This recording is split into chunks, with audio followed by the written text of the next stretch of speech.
Well, honey buns, here we are at the end of 2025. Can you frickin' believe it? And we consumed some things in 2025, more than we have in maybe any year ever. And here we are to rank them all. Now, there are a few rules we're going over here.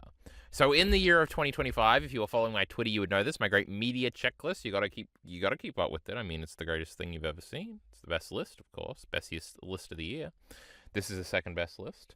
That is because we are not counting anything we rewatched, replayed, reread, or any of that stuff. So, out of the 100 things I consumed, 71 of them were new and will be ranked here this evening. Isn't that exciting? So I cut out all of the things I had already seen before, basically. I'd kind of done versions of this for the first 6 months of the year, split in two parts, first 3 months and the second 3 months. And in them, I was ranking basically everything I consumed. And it ended up just being a bunch of shit. Like, I think Pokemon XD Gale of Darkness had to be number one for the second one, because it was my favorite thing that I've ever consumed on that list, even if that particular playthrough wasn't as good as my experience consuming other things. Anyway, it makes a lot of sense. It's kind of boring and redundant to rank the rewatches and stuff. It clogs up the bottom end of the list, as in the positive end of the list, 10 through 1. And I usually have less to say. Well, that's not true, but less new stuff to say, I will say, about that stuff. So, indeed, we'll be ranking 71 things this evening. What was my favorite thing I consumed this year? We're going to have to wait and find out. So, should we just get into it? And I think anybody that's seen those other videos knows what the first 8 things on this list are going to be. Because we've got the Garden of Sinners epilogue. We've got the Garden of Sinners, the Hollow Shrine. We've got the Garden of Cities, a study in murder. Sounds like a Sherlock episode, A Study in Pink. A Study in Murder Part 2. We've got Chapter 1, Overlooking View. We've got Remaining Sense of Pain. We've got Paradox Spiral, which I think is the best one, right? So I don't want to go any further or I'll spoil what's next. So hold on, let's count that. 1, 2, 3, 4, 5, 6, 7. Oh no, there is one more. I just didn't remember. Oh my god, I went too far. Oh, I went 3 too far. Forget you saw that. True, the one with the sister is the best one. She was cute. The Garden of Sinners, me and Alita rewatched all 8 of these on the request of Heath, one of our biggest and bestest fans. He's a big fanboy. One of our Twitch chatters, one of our Discord buddies, all the things. He loves Garden of Sinners. He loves the great Shiki here. Me and Alita did not love the Garden of Sinners. I think Alita just says this thing here, this epilogue, is like the worst thing he's ever seen. I don't know if it's the worst thing I've ever seen, but it's probably in the bottom 5. And the rest of them aren't too good either. I think once we get to like these two are like 3 out of 5s or something. They're like, okay. I didn't hate my time watching these, but the Garden of Sinners is like the things people say is bad about anime, where it's like it's really slow, it's really complicated, it over-explains things, there's exposition everywhere, it's doing weird stuff. I don't know. Maybe one day I'll rewatch or even read the light novel of Garden of Sinners. I doubt it, though. And I'll suddenly like it a lot more. But people really like these. This isn't like just something that Heath likes. I've heard about Garden of Sinners basically since I got into anime. I think I watched a little bit of the first movie like 10 or 12 years ago on the Great Kiss anime. I remember opening the tab. And I remember thinking they were episodes and then opening it and seeing it was like an hour and 20 minutes long and saying, I'm just trying to watch 20 minutes before I go to bed, so I probably watched something else that I never finished. I remember watching Berserk episode 1 all the way back then and not actually reading the manga for like 7 years after that. I remember watching No Game, No Life and not finishing it, and School Days and a million other anime. I don't want to just shit on Garden of Sinners or whatever. I've talked about it extensively. I did not like it. It was not to my particular proclivities, and it was pretty obvious it was going to be here. Speaking of one, another thing that wasn't to my proclivities, because we're still in kind of like the bad things that I didn't really like at all, even though I'm pretty sure I probably gave this like 3 or 3.5 stars on Letterboxd. Lost in Translation seemed like a movie I would really like. Slow, kind of romantic, teasy movies about real people is usually things I like. I did not care about this movie at all. I I think it's really slow. I think the characters are really boring, and like I think Scarlett Johansson's character is completely unlikable and pretentious and weird. Um, Bill Murray is like kind of funny, I guess, and I don't find the will they won't they or their chemistry or anything like that very entertaining. Her boyfriend's like a loser, not really, but he's like annoying. He likes this like blonde girl, and I don't know, it feels like very like I'm trying to find a non-sexist way to say this because I wanted to say like pick me, but that's not really it. It's not really that energy, but it feels like I'm a philosophizing, artistic young lady, and my boyfriend just doesn't get me. And he just likes dumb blonde chicks that are loud, and it also feels very 2003 in a weird way. Like Bill Murray is pretty racist in this movie. I thought that was kind of funny, so that's not like a negative, but like Scarlett Johansson's character, like this movie is sort of developed over the years into this type of movie rather.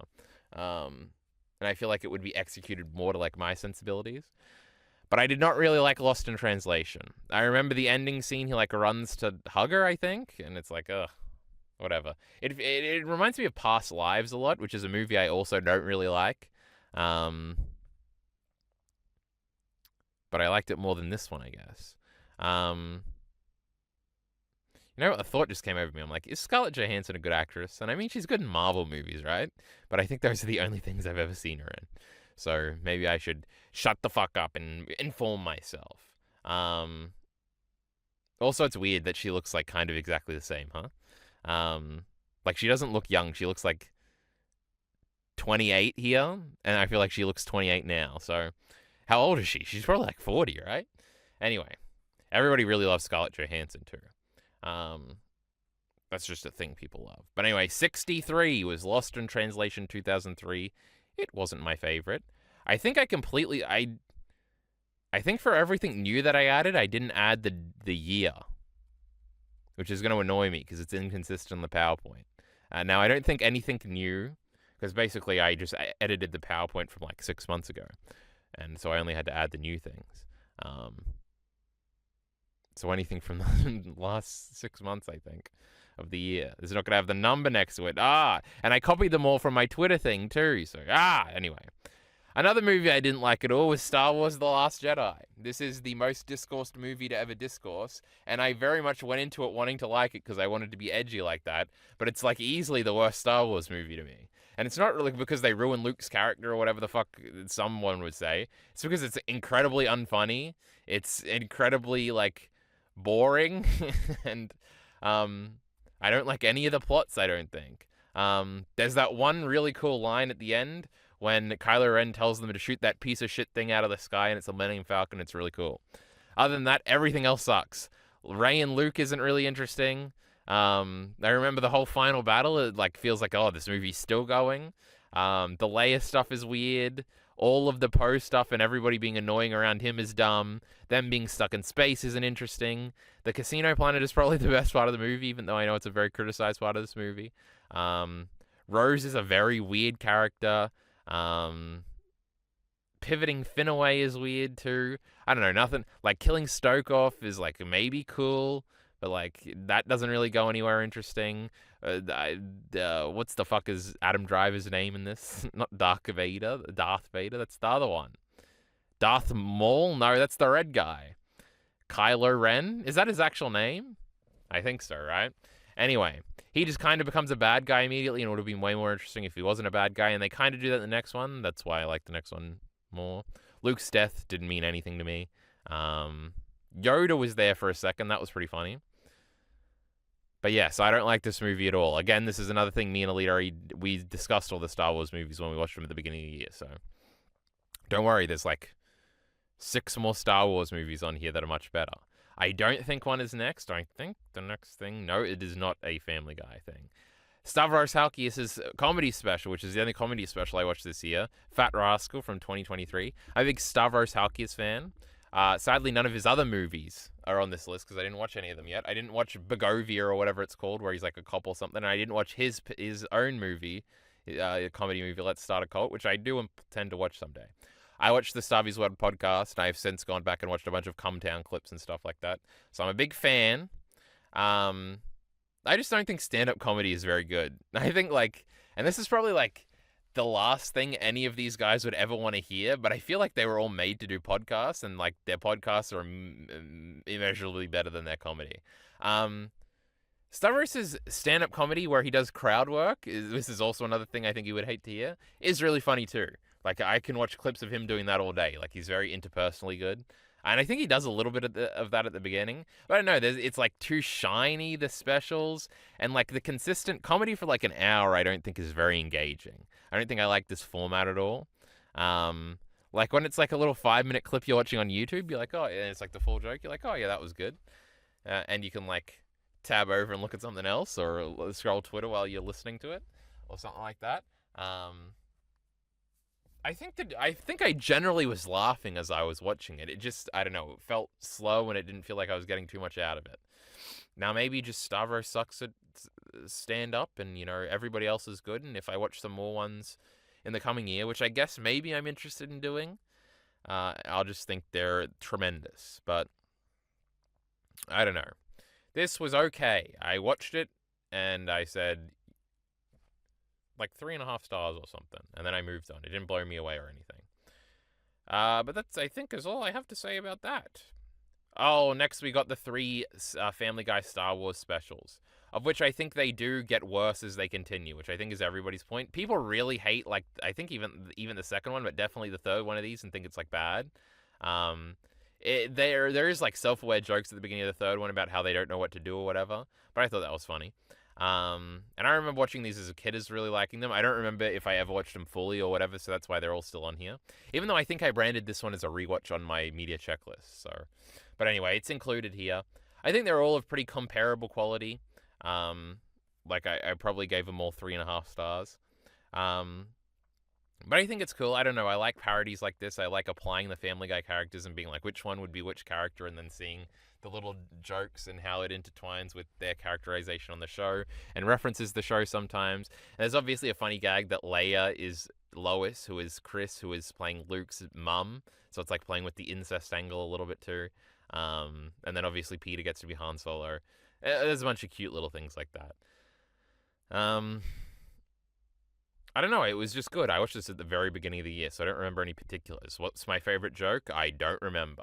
They do have Family Guy cutaways in this, where it's like cuts away to like not Star Wars stuff, I'm pretty sure. And that was fine. That's just something I'm remembering right now. Stewie as Darth Vader is pretty cool. We love Stewie, of course. On my Letterboxd to watch list, I did also have the Stewie special that was also like kind of a TV movie, I think. That I plan to watch, and I'm just remembering that now, so I might watch that in the coming year. I'm interested. Basically, I don't really want to commit to like watching Family Guy to put it on the media checklist, but I was curious. Oh, I remember before this, because obviously you watch a lot of YouTube videos that are just Family Guy clip compilations, right? So I was curious to see how like Family Guy functions in an actual episode, because I haven't watched an actual episode in like 10 years. And I don't know, it is kind of awkward sometimes how they cut away and like the transition sometimes. So maybe YouTube videos are the best way to consume Family Guy jokes, but I don't know. I enjoyed it. It was good. But it was like okay good. Because I think we're out of the bad and we're about to get into the like, this has things I really like and things I really don't like 3.5 out of 5 movies, because I think the Star Wars shit is next. Nope. It's the Fantastic Four First Steps. Now, this one I don't really have. Well, I got some things I like about this movie. I don't really like this movie. I keep thinking about Pedro Pascal in this movie and how I find him, like, boring and annoying. I don't really think I found any of the Fantastic Four too interesting. I know, it was kind of cool that when the Thing was entertaining those kindergarten kids or something. Obviously, Galactus is really cool. Alita really loved the Silver Surfer. She was okay. Her chant and stuff was cool. Seeing her, like, flashback was kind of cool. The mole guy was pretty funny. He really had a crush on the lady. What's her name? Mrs. Incredible? Nope, that's the thing that's based off this thing. Mrs. Fantastic, is that even her name? Silver Storm. Storm, that's the surfer. Sue Storm, that's her name. Anyway, Galactus is the coolest guy. And he has a really cool scene in this. And then they beat him at the end or something. And then Doctor Doom shows up in a post-credit scene. And Alita really hated that for some reason, but I thought it was cool. Other than that, the movie was kind of boring. It was kind of long. We were doing science for a long part. I don't really care. It's a weird alternative Earth. It's not as cool as you want it to be. It was supposed to save the MCU. It's the only movie I've watched that wasn't Spider-Man post-Endgame. And, it was just kind of fine. It also didn't really have a lot of that MCU flair, which I think is probably intentional. Like, it's not like funny, or it doesn't feel like really, well, I guess this is another thing. It doesn't feel really earthy. Like, I don't know. All my favorite parts of the MCU is when it kind of feels like the real world. That's why I probably like the earlier stuff better. And obviously that was like, it's a futuristic 60s in an alternative dimension, but whatever. I like that stuff and it wasn't here. So that must mean it was bad. But anyway, I really just don't care for this movie that much at all. And I think Superman is next, and I really don't care for this movie much at all either. I like Millie Alcock, so I like Supergirl, and I'll be excited to watch that great movie. I've even got the comic it's based on my to consume list for 2026, so I'll see if I do that first. But, Superman, there was a dog, he was okay. There were other heroes, I remember thinking they were okay. Superman, he's a guy. He saved a squirrel one time, that was pretty cool.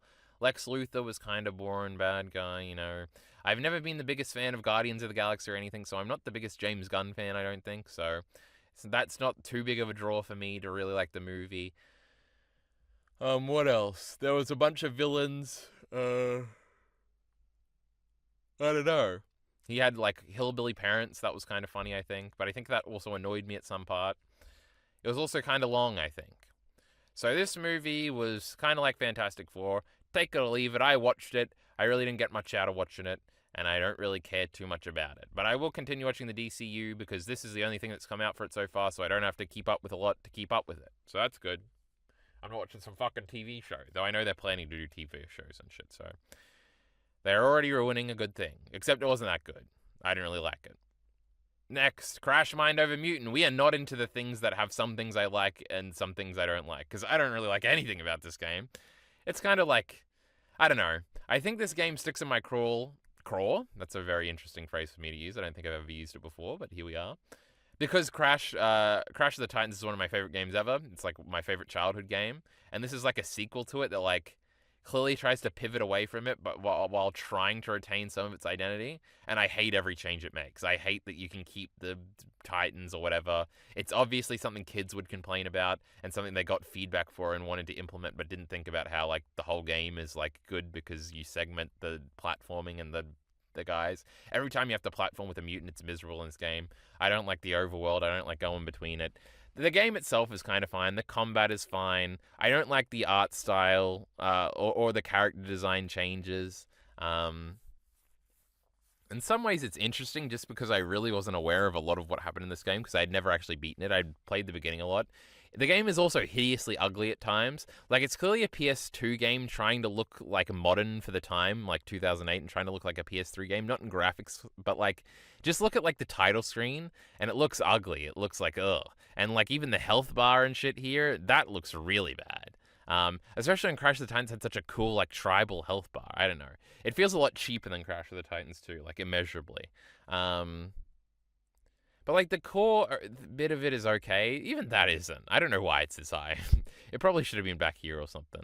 I don't know. I really, like, when I see these movies, and if anybody likes these movies, I'm like, gross, get away from me. So I guess Mind Over Mutant, maybe I do have less of a visceral bad reaction to it. But also, I fundamentally have a much more visceral reaction to it sometimes. Because it ruined my favorite thing. And it was the last Crash game we got for a while. But I'm not talking about ruining Crash. I'm talking about ruining Crash of the Titans. But true. I guess I don't really have much to say. I don't really like any of the new Titans. I think they're all stupid and ugly. The ghost one, the dumb ice blob one, all the designs of the old ones that used to be cool are gone and stupid. I don't like the non-linear level designs. I love the extreme linearity of Crash of the Titans, kind of like Crash 1. And here it's just an open world that you have to backtrack through, and I didn't really enjoy playing this game at all. For like the 10 hours it took to beat it or whatever. I like how Elite keeps track of how long it takes to consume things. I do not. I cannot be bothered. But I would like to know if it was actually 10 hours. Was it 8 hours or something? I remember the desert section taking forever and being boring. Anyway, I didn't like Crash Mind Over Mutant. Oh, and I didn't like The Last of Us Season 2, so we are definitely not into the... Has lots of things well... I guess this is kind of the beginning of has lots of things I like and some real bad things. Because there are good parts of this season. I thought episode 2 was pretty good. I think episode 1 was pretty good. I really liked Adina initially. Dina also has that terrible scene about her backstory that's like poorly acted and very expositional and awkward, and I don't like. Bella Ramsey, I think Ellie is much flatter than Ashley Johnson's Ellie. I think everything with like Abby is terrible. I think the actress is not interesting at all. There's that awful. Isn't the first scene in the first episode where you meet Abby's crew for the first time and they're just like standing there, and it's like the least cinematic shot you've ever seen, and not even in a stylistic way. It feels like it was literally incompetence for why the shot looks the way it does. It's not good at all. They do a bunch of scenes I really like, but change it slightly, which the show has always done. But season 1 was better at it, I think, and this one really annoyed me. So, they got to use Ashley Johnson's version of Through the Valley at the end of the second episode. That was really cool. I also find myself forgetting. Like, I think we did all of Ellie in Seattle, right? We do end on Abby, like, pointing the gun. Did she kill Owen? And she did kill Owen and, Oh, and that's right. They kept making pussyfoot-ass decisions. Like, I'm pretty sure she only kills Mel because Mel, like, jumps at her or something. No, they had her try and save Mel's baby. Oh, kill yourself. Anyway, it is funny. There has been a lot of fallout for this. People generally didn't like season 2. And like Neil Druckmann has now left this show and stuff like that. So I expect season 3 to be different. And I don't know. To be honest, the Abby girl hasn't gotten a lot so far to like prove herself, so maybe she'll be great in season 3. It's also one of these shows where season 3 isn't going to come out for 2 years, so I'm going to even more completely forget what happened. The idea of having to rewatch both seasons before watching that makes me want to kill myself, but in 2 years maybe I'll be more optimistic, or maybe I'll just want to rewatch season 2 because I did rewatch season 1 this year. Season 1 was pretty good. Like this, I would probably give a 3.5 star to, or 3 star. Season 1, I would give like a 4 star. But yeah, Last of Us Season 2, I did review every episode, so you can go and get more in-depth thoughts over there.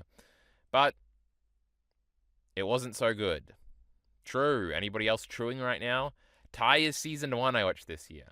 It is funny because I was there for Tyre Season 2 when it came out, but and I didn't watch them together, but it kind of feels like it did. Tyre Season 2 is... Oh, and that's why they're separate on here, because I would have caught up, and that means you get to enter it on your checklist before the second one comes out. Tyre Season 2 is way down on the list, and is a tremendous improvement over Tyre Season 1. Tyre Season 1 kind of feels like they're bumbling around. The jokes aren't as funny. This plot isn't as elaborate. The acting isn't as good. It's like a fine time. I remember coming away from Tyre Season 1 and being like, that was okay. Like, it feels kind of corny in parts. It feels like the execution probably isn't what they hoped in parts. But it was very popular. Because everything Shane Gillis does is pretty fucking popular. So, I feel like it relied a lot on, like, performances and, like, ad-libbing in Season 1. Whereas I feel like Season 2 was much more structured. There was a lot more plot lines and stuff like that. The funniest thing is, I was shit-talking the Great Stavros before. He's definitely the best part in Season 1. And he's not in it as much in Season 2, and it's, like, sad that he isn't, but everything else in Season 2 is so much better, so...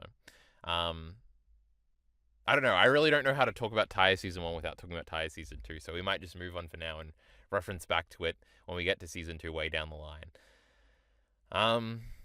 But true. It was okay. It was decent. We like it. It's nothing to write home about. But then, Season 2 happened. Can you believe it? Then we have it 52. True, this is, I think, our first thing without the number on it because it's newer. I think it might just be the things I put in, like, yesterday, because this was from the second half of the year. Nobody cares about whether or not the date is there. We should move on. Steins Gate the movie, Load Region of Deja Vu. I rewatched all of Steins Gate this year. I thought it was pretty great. I gave it 9. It did drop because it used to be a 10. But then I was suspicious that it was like a 7 or something, but this rewatch helped me solidify that it was a 9 out of 10. Steins Gate does some frustrating things a lot. It does things with its characters where you wish it would go further. Basically, with these two idiots on screen, they're also still the best part of the show, so I don't think I'm shit-talking them too much.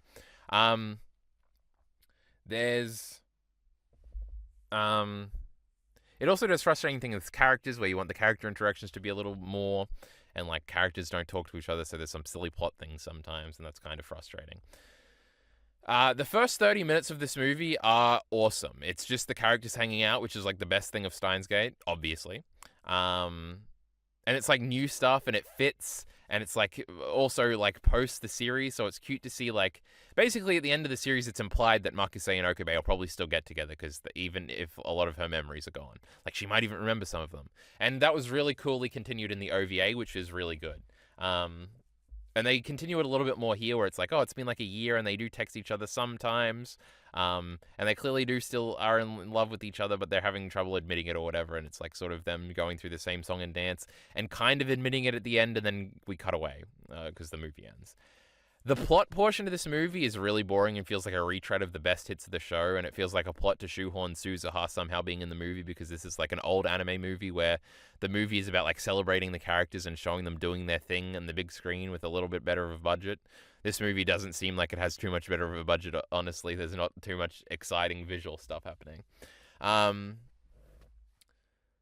So yeah, like the plot part of this movie is really boring. And it's also just doing the same thing again. Like they finally admit their feelings for each other at the end. When I feel like it would be infinitely more cool if it was an actual sequel movie about them getting together, or like moving in with each other, or sleeping together, or anything new or interesting. There's also drunk Makise in this, which was pretty cool. And they kind of nearly grope each other on the stairs, so that's pretty cool. But I'm pretty sure it ends with a big dramatic kiss. Anyway, it's very frustrating. Like, this is something I would like to see explored, something that I do think could have been better explored in the show. And the movie to just reiterate by being cowardly is, like, annoying. But those first 30 minutes are really good. But the rest of it is not so great. Now we're into things that I like, but also things that I really don't like, therefore harming their overall reputation and landing them at the bottom bit of the list. And I think they're all in order, right? Well, they're not in order, but they're all together. We have the Star Wars prequels. Why is Attack of the Clones the worst one? I feel like in every ranking I've done this year, where I've done this PowerPoint, I've asked the same question. There's like something bad about this movie. Oh, the Anakin Padme stuff is pretty bad, huh? It's like as bad as they say. Obi-Wan goes and finds out about clones. That was kind of fun. And is Grievous introduced in this movie, or is it at the beginning of the next movie? No, he's at the end of this one, maybe? No. But the end of this one is cool. Yoda, it fights that one guy, Count Dooku, who was, like, playing him the whole thingy. That was cool. Oh, Hayden Christensen is, like, terrible. And that's true in both of these. Well, oh, the great kid actor for Anakin in this one was great. We love that kid. But the Phantom Menace, what's wrong with the Phantom Menace? I think generally they're all fine. Like, I like sort of the stylization of the prequels. I think I like how they looked pretty generally. I think sometimes it is just really lame. Like Jango Fett, I guess, right? It's like Boba Fett, but it's like his dad or something cool. But then there's other stuff like he goes to that clone planet, and it's all like stormy and stuff, and it's in the middle of... That's cool. The movies are ugly sometimes too. I'm sure that's something that's bad. Also, I don't like Palpatine. I've never liked him in any movie he's been in. And there's a lot of him in a bunch of these movies, and that's not too fun. We love the great Qui-Gon Jinn, of course. He was a cool guy. There's also like Anakin mother stuff, I think, in episode 2, which is weird. We love Jar Jar. What a great guy. Darth Maul is like a boring nothing character, and people who like him are weirdos or kids. Then the rest of this. And the third one is definitely the best one. It feels climactic. There's that cool battle at the beginning is cool. Even though I don't like him, Palpatine and Mace Windu, like that climax is cool. Palpatine and Yoda is cool. He throws Senate chairs at him. That was really epic. All of Anakin's like drama feels kind of lame, I guess. He like pushes Padme. That wasn't very nice. Padme dies of a broken heart, Lamau. True. Tying it into like the original movie at the end is... I don't like that at all. I really like them being separate, because thinking about trying to connect them makes everything worse. So true. There were a bunch of kids that got killed and stuff. When Yoda and everybody were making their plan, that was cool though. But like when they literally have the shot of like Grand Moff Tarkin and Vader and everybody and their whole evil family there doing a little pose and looking out the window, I was like, oh, whatever, this is lame. But true, the sequels are kind of bad. Like, the dialogue is pretty bad most of the time. The acting is probably not the best most of the time. But I don't know, there's some cool stuff and stuff. Like, hey, stop spoiling. I need to stop idling with my fingers. There's... Chewbacca was fighting a guy and Yoda was there or something. And they all turned on him. All of Obi-Wan's best friends turned on him or something. His favorite stormtrooper guys. But true, we did a whole video in person talking about the prequels. I remember we were in Aliari's kitchen. Tremendous. Crash Twinsanity was a very frustrating game for me. Also, this is another Crash game that I'd never actually beaten. I just played the beginning a million times as a kid. I'm pretty confident I'd like Twinsanity if I played it again and I knew where I was going and I wasn't like just trying to get it over so I could move on to the next thing. Crash Twinsanity is incredibly buggy. It's incredibly unfinished. It might be the most unfinished game I've ever played. In like fundamental execution ways, even worse than like Pokemon Scarlet or Violet or something. It's like so awkward. It feels like a bunch of unfleshed out ideas. There's like a weird, odd backtracking choices. You die so constantly from completely stupid shit. There's like very poor indication of what you're supposed to do. It was an incredibly frustrating game to play. The checkpoints were so bad, and I would die constantly, run out of lives, and have to replay these long, boring stretches that were very frustrating again and again. Sometimes the saving wouldn't work, and it would put you back further than it should have. There's a bunch of glitches in this game that are very well documented. I do think the beginning of this game is great. I do think that first Cortex fight is one of my favorite boss fights in anything, I think. It felt so grand and epic. It references a bunch of old stuff. There's also a bunch of stuff you play as Cortex in this, you play as Nina in this. The final battle is an incorporation of all of them. It's kind of interesting. The boss battles are kind of cool in this game. But also Nina doesn't talk, and it's very weird, and her characterization is completely changed in every other thing. Cortex also implies that he's her daughter. She's his daughter, which is weird. The final area is so open and barren, and I think it was kind of trying to be a stylistic point. I don't know. And there's evil fake Crash, and there's a lot going on in this game, but not a lot of room, or sometimes too much rooms. I mean, it's a famous story, the production of this game, and how there was supposed to be way more levels and they needed a bunch more time and all that stuff. So this is some people's favorite Crash game, and I do think those people are insane. It's probably in the bottom half for me. I think all the original games are better. I definitely think Crash of the Titans is better. I definitely think Crash Nitro Kart is better. You'll see what I think about Tag Team Racing soon.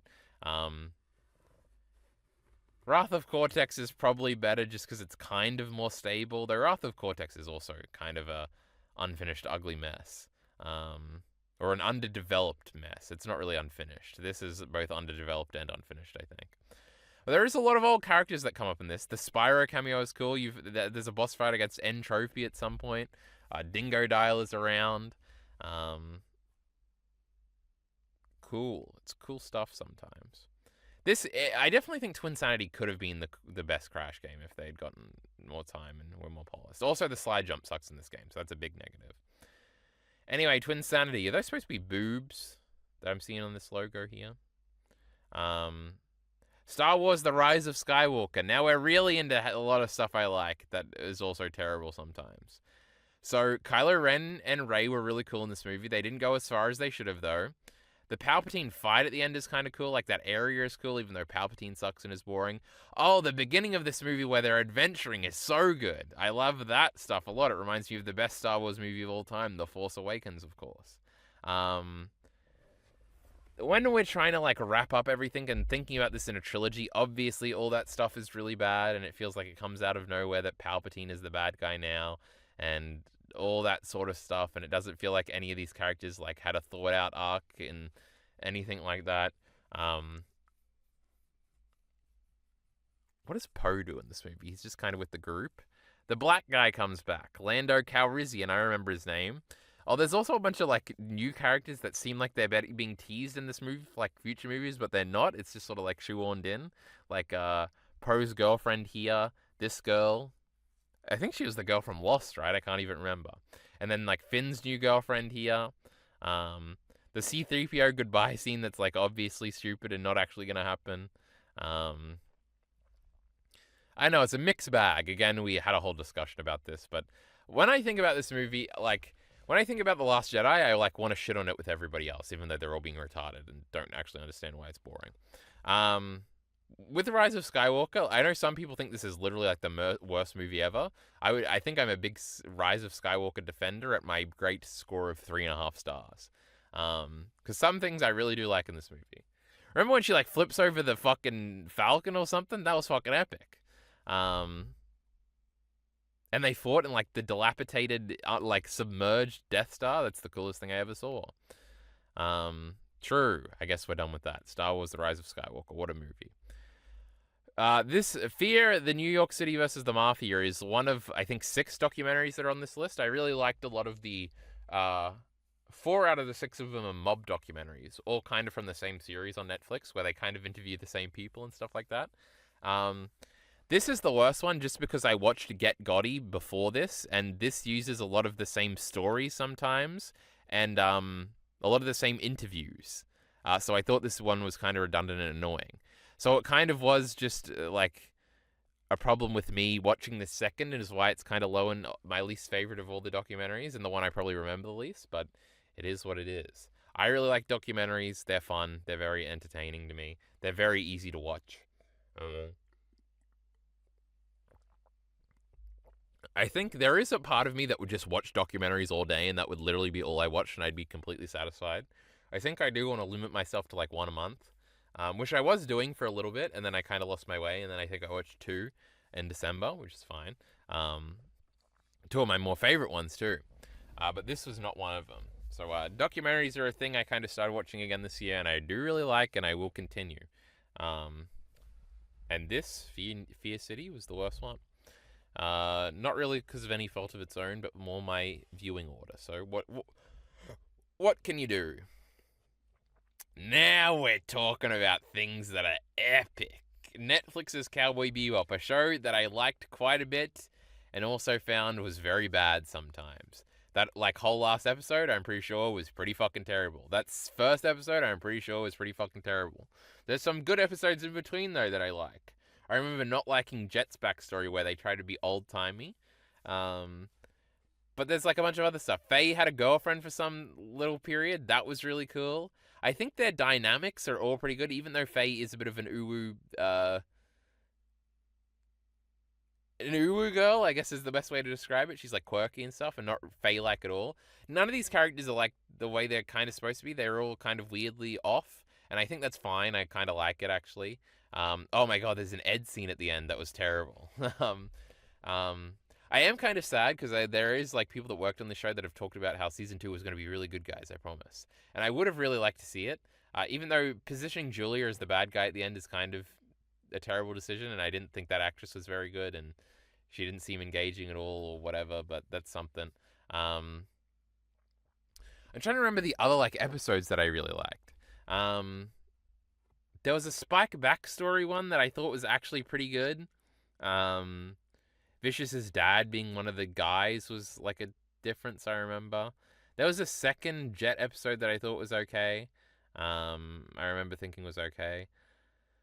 The Pierre Le Fou one I remember not liking, but I think that's like an overrated episode in the original too. So, what else did we adapt? We adapted the monkey one. I liked that. That was pretty cool. The best parts were when it was trying to do its own thing a lot. So I'm trying to remember like what was episode 5 about, but I can't really remember. But I also did a whole PowerPoint about this. So if you want more fleshed out details about that, Cowboy Bebop Netflix is another thing that I think back fondly, and I would defend when people attack it. So me and Alita already did defend it a little bit because he likes this show too. Epic. True. The Many Saints of Newark is another thing where there's some really good stuff in it and some really bad stuff in it. Basically, anything that connects to the original series is really bad.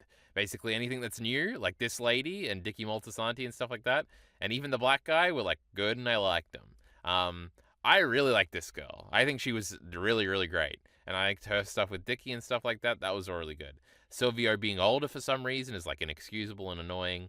The Tony is okay. Everybody around Tony is bad. I specifically really hated the portrayal of his dad in this movie. I thought it was very un-Sopranos like and like oddly old-timey mob worshipy, which was like really gross to me. Livia was okay too. A lot of the other stuff wasn't. Junior, I didn't like at all, his portrayal. Junior killing Dickie is like fine. I don't really care that much about that.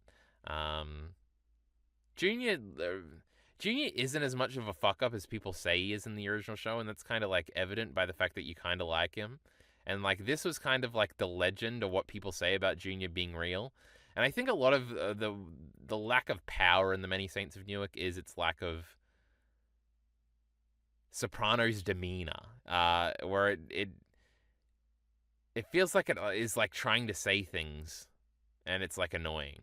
Like it feels like a lot of the stuff where Chase tried to connect it to the original was like he had things to say about, like how the sort of like modern response to it, and I don't like that. I feel like The Sopranos works very good in isolation, without like years to reflect on it, and I think it second guesses some things here that I don't really like.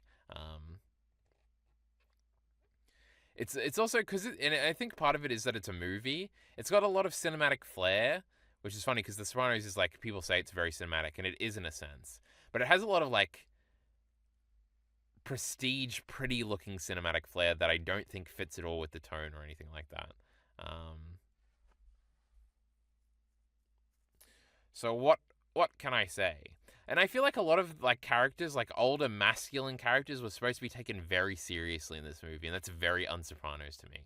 Like they have to be like bumbling idiots and funny, and also have moments of masculinity or whatever. But also we still have to make fun of that masculinity. Like masculinity is retarded, and taking it seriously, especially in The Sopranos, makes you go like, "What are we doing here? Are we fucking retarded now?" But yeah, I don't know. It was okay. No, there were parts of it that were really good. There were parts of it that weren't. And the parts of it, and I just explained which ones they were, so fucking figure it out. I also did a PowerPoint on this, I think. Uncharted was. This has less downsides. I like Uncharted. I am looking forward to the second one. A lot of people complain about these two and how they are not really like their game counterparts, and it's true. But I don't really care when they change characterization. I think that's probably for the best. Especially when you're doing a loose adaptation like Cowboy Bebop is, and especially Uncharted is, where we're doing a bunch of Uncharted 4 things, kind of, but Chloe is in it and odd, and the Chloe relationship dynamic is kind of left open. I like adventuring, I found out. You know, we like adventure movies. That's why we gotta watch Indiana Jones or some shit. So them going around and finding things, and they're like here, and then they have to go down, and they have to go into a club, and that's where they go out, and it's in like the fountain, and they're trying to figure things out, and it's also in like a middle of a restaurant that's been painted over and stuff, and then they're searching things. I remember the villain being kind of boring, and the girl wasn't Nadine, which was a little weird. She was the girl that's going to be in Intergalactic, and the girl from You. She was okay.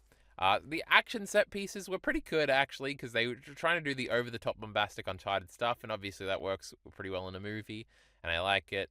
Tom Holland is good enough at being like an adjacent Nathan Drake type character. Isn't Sam in this movie, or he's just like referenced? It is cool. Like Uncharted lore is like, there's not like a lot of it, but it is kind of interesting in the world. It kind of implies exist is interesting, so seeing it fleshed out a little bit is cool.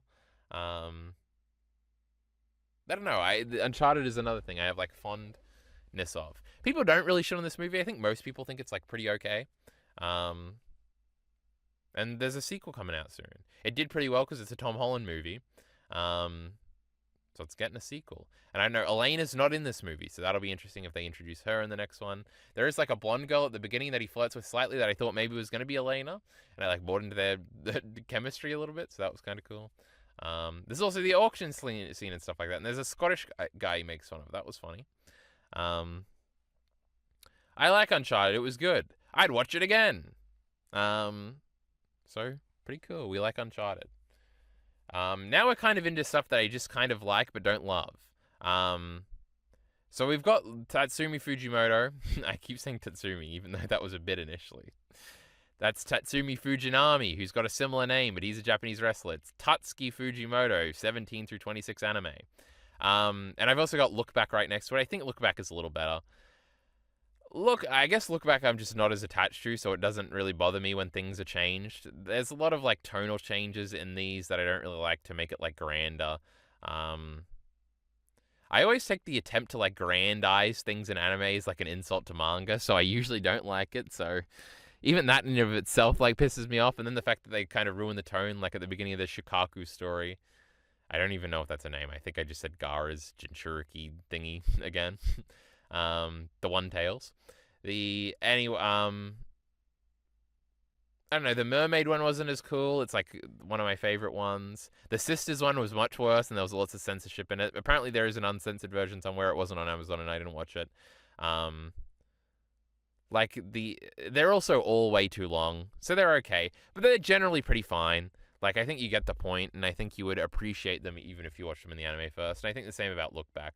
Look Back is probably less bad. Like, if somebody watched Look Back instead of reading it, I'd be like, whatever, fine. With these, I would definitely tell somebody, you gotta read them first, bro. But Look Back is fine. You know, it's like a movie. People cry watching it or whatever. I don't care for it. I don't even like the original manga too much. Actually, that's not true. I feel like the last time I did a PowerPoint here, I kept saying that I always say I don't like Look Back that much, and I reread it, and I was like, actually, the story's really good. So Look Back is something. I just really can't think of anything to say. I always think about Look Back, and I'm like, it's like 10 pages, right? But no, it's like a big, long thing. The repetition is cool. I like repetition, especially when Fujimoto does it. But he doesn't even do that here because it's the movie. But the movie has the repetition a little bit too. Anyway, moving on. When Harry Met Sally. Now we're back to like things that I don't think are as good as people say. This is like the ideal rom-com for some people. The thing I remember most about this movie is it felt very 80s. And I thought that was fascinating and interesting. The rest of it was like, okay. I feel like this guy's character, this is Mike Wazowski, by the way. Billy Crystal or something his name is. These both felt like 80s like caricatures, and they don't feel like interesting or real people. And like the way they fall in love is like weird, and I'm not really too invested. It is weird. Well, I guess I was kind of invested. It was fine. This is also directed by that guy that got murdered by his son recently, and Donald Trump made fun of him. It's the only one of his movies I've seen, actually. What the frickin' hell was I saying? There's some cool shots in this, like these call shots. And at one point, they call their friends that started dating each other, which was kind of a neat little detail. And Carrie Fisher is one of the friends. And they, like, intercept in the middle. I don't know. It's also, I think, a real bad thing about this movie, for me, is that the climax of the movie, I didn't realize it, but it's like the thing that's been parodied a million times. And so when it started happening as the climax of the movie and them like finally getting together, I was like, oh no. Like, I'm just thinking about the other things and thinking about how corny this is and how it's been done to death, and I don't like it at all. And that's unfortunate. It's this movie's success got in its way. And maybe not really like it. Let me just check the battery here, because I realize I don't have my headphones in, so if we were going flat, I wouldn't have known. But we could make it. I don't know, we're not even halfway done yet. They do both feel like caricatures of like a depressed guy that doesn't admit his feelings, and a like kind of snotty girl that's secretly got a heart of gold, is like kind of pretentious. It kind of has the same problem as Lost in Translation, where I don't buy the girl character at all, which is interesting. Who am I to decide? Anyway, what the frickin' fuck was I saying? Something about something. The 80s feels gross and weird, and I don't like it at all. It feels very like stationary and consumerist in a weird way and stuff like that. But anyway, that was like my main takeaway of this movie. It's like, we're in the 80s right now, and it feels authentically 80s in a way that like things that portray the 80s that I've seen, I do not really think did. So maybe I should watch more like late 80s movies where the identity of the 80s is very defined. It is like a weird spot for me, because most of my touchstone for the 80s is wrestling. But even then, most of that is 90s wrestling. Like, Most of the Hogan well, not really, but a lot of the Hogan stuff like I think of is like 90s Hogan stuff, but like Hogan is the 80s guy. Um, and I really like 70s and 60s music. I don't really like 80s music at all, and then I like 90s music again. Even anime is kind of like that, where I like 90s stuff and I like really old stuff, but the 80s is a little weird. Movies are like that. Music is kind of like that. It's weird. Anyway, the 80s. Woohoo! Something about the climax. I had one other thing to say, but I forget what it was. The movie is okay. Not as good as people will tell you, though. And, I guess the thing I was going to say is, like, Tom Holland flirted with a girl for, like, 1 minute in Uncharted, and I thought it was, like, a better love story than When Harry Met Sally. I was, like, way more invested. There's, like, way better chemistry. It's probably just because it's modern. I was like, I'm into this. Like, I could watch a whole movie about this. I don't give a fuck. And usually I do really like rom-coms, which is interesting. Like, I really like Love Actually, that movie, which was not consumed this year. But, I don't know. I should watch more rom-coms, too, to see if I like them. I remember the thing I was going to say. I do like the character that doesn't admit his feelings. The problem is, the point of that character is always him admitting his feelings at the end, and I almost always hate it. It was a problem with Sherlock, which we'll get to relatively soon, I think. And it's a problem with this guy, where, like, it's a big... Like, I also find the thing at the end where he admits his feelings really cringe. They're not good. And that's also kind of the case with Steins Gate a little bit. Like, when Okabe is, like, outwardly, like, fawning over whether or not Kurusu will like him or something like that, like, it's cringe to me, and I don't like it. I'm like, go back to, like, negging her.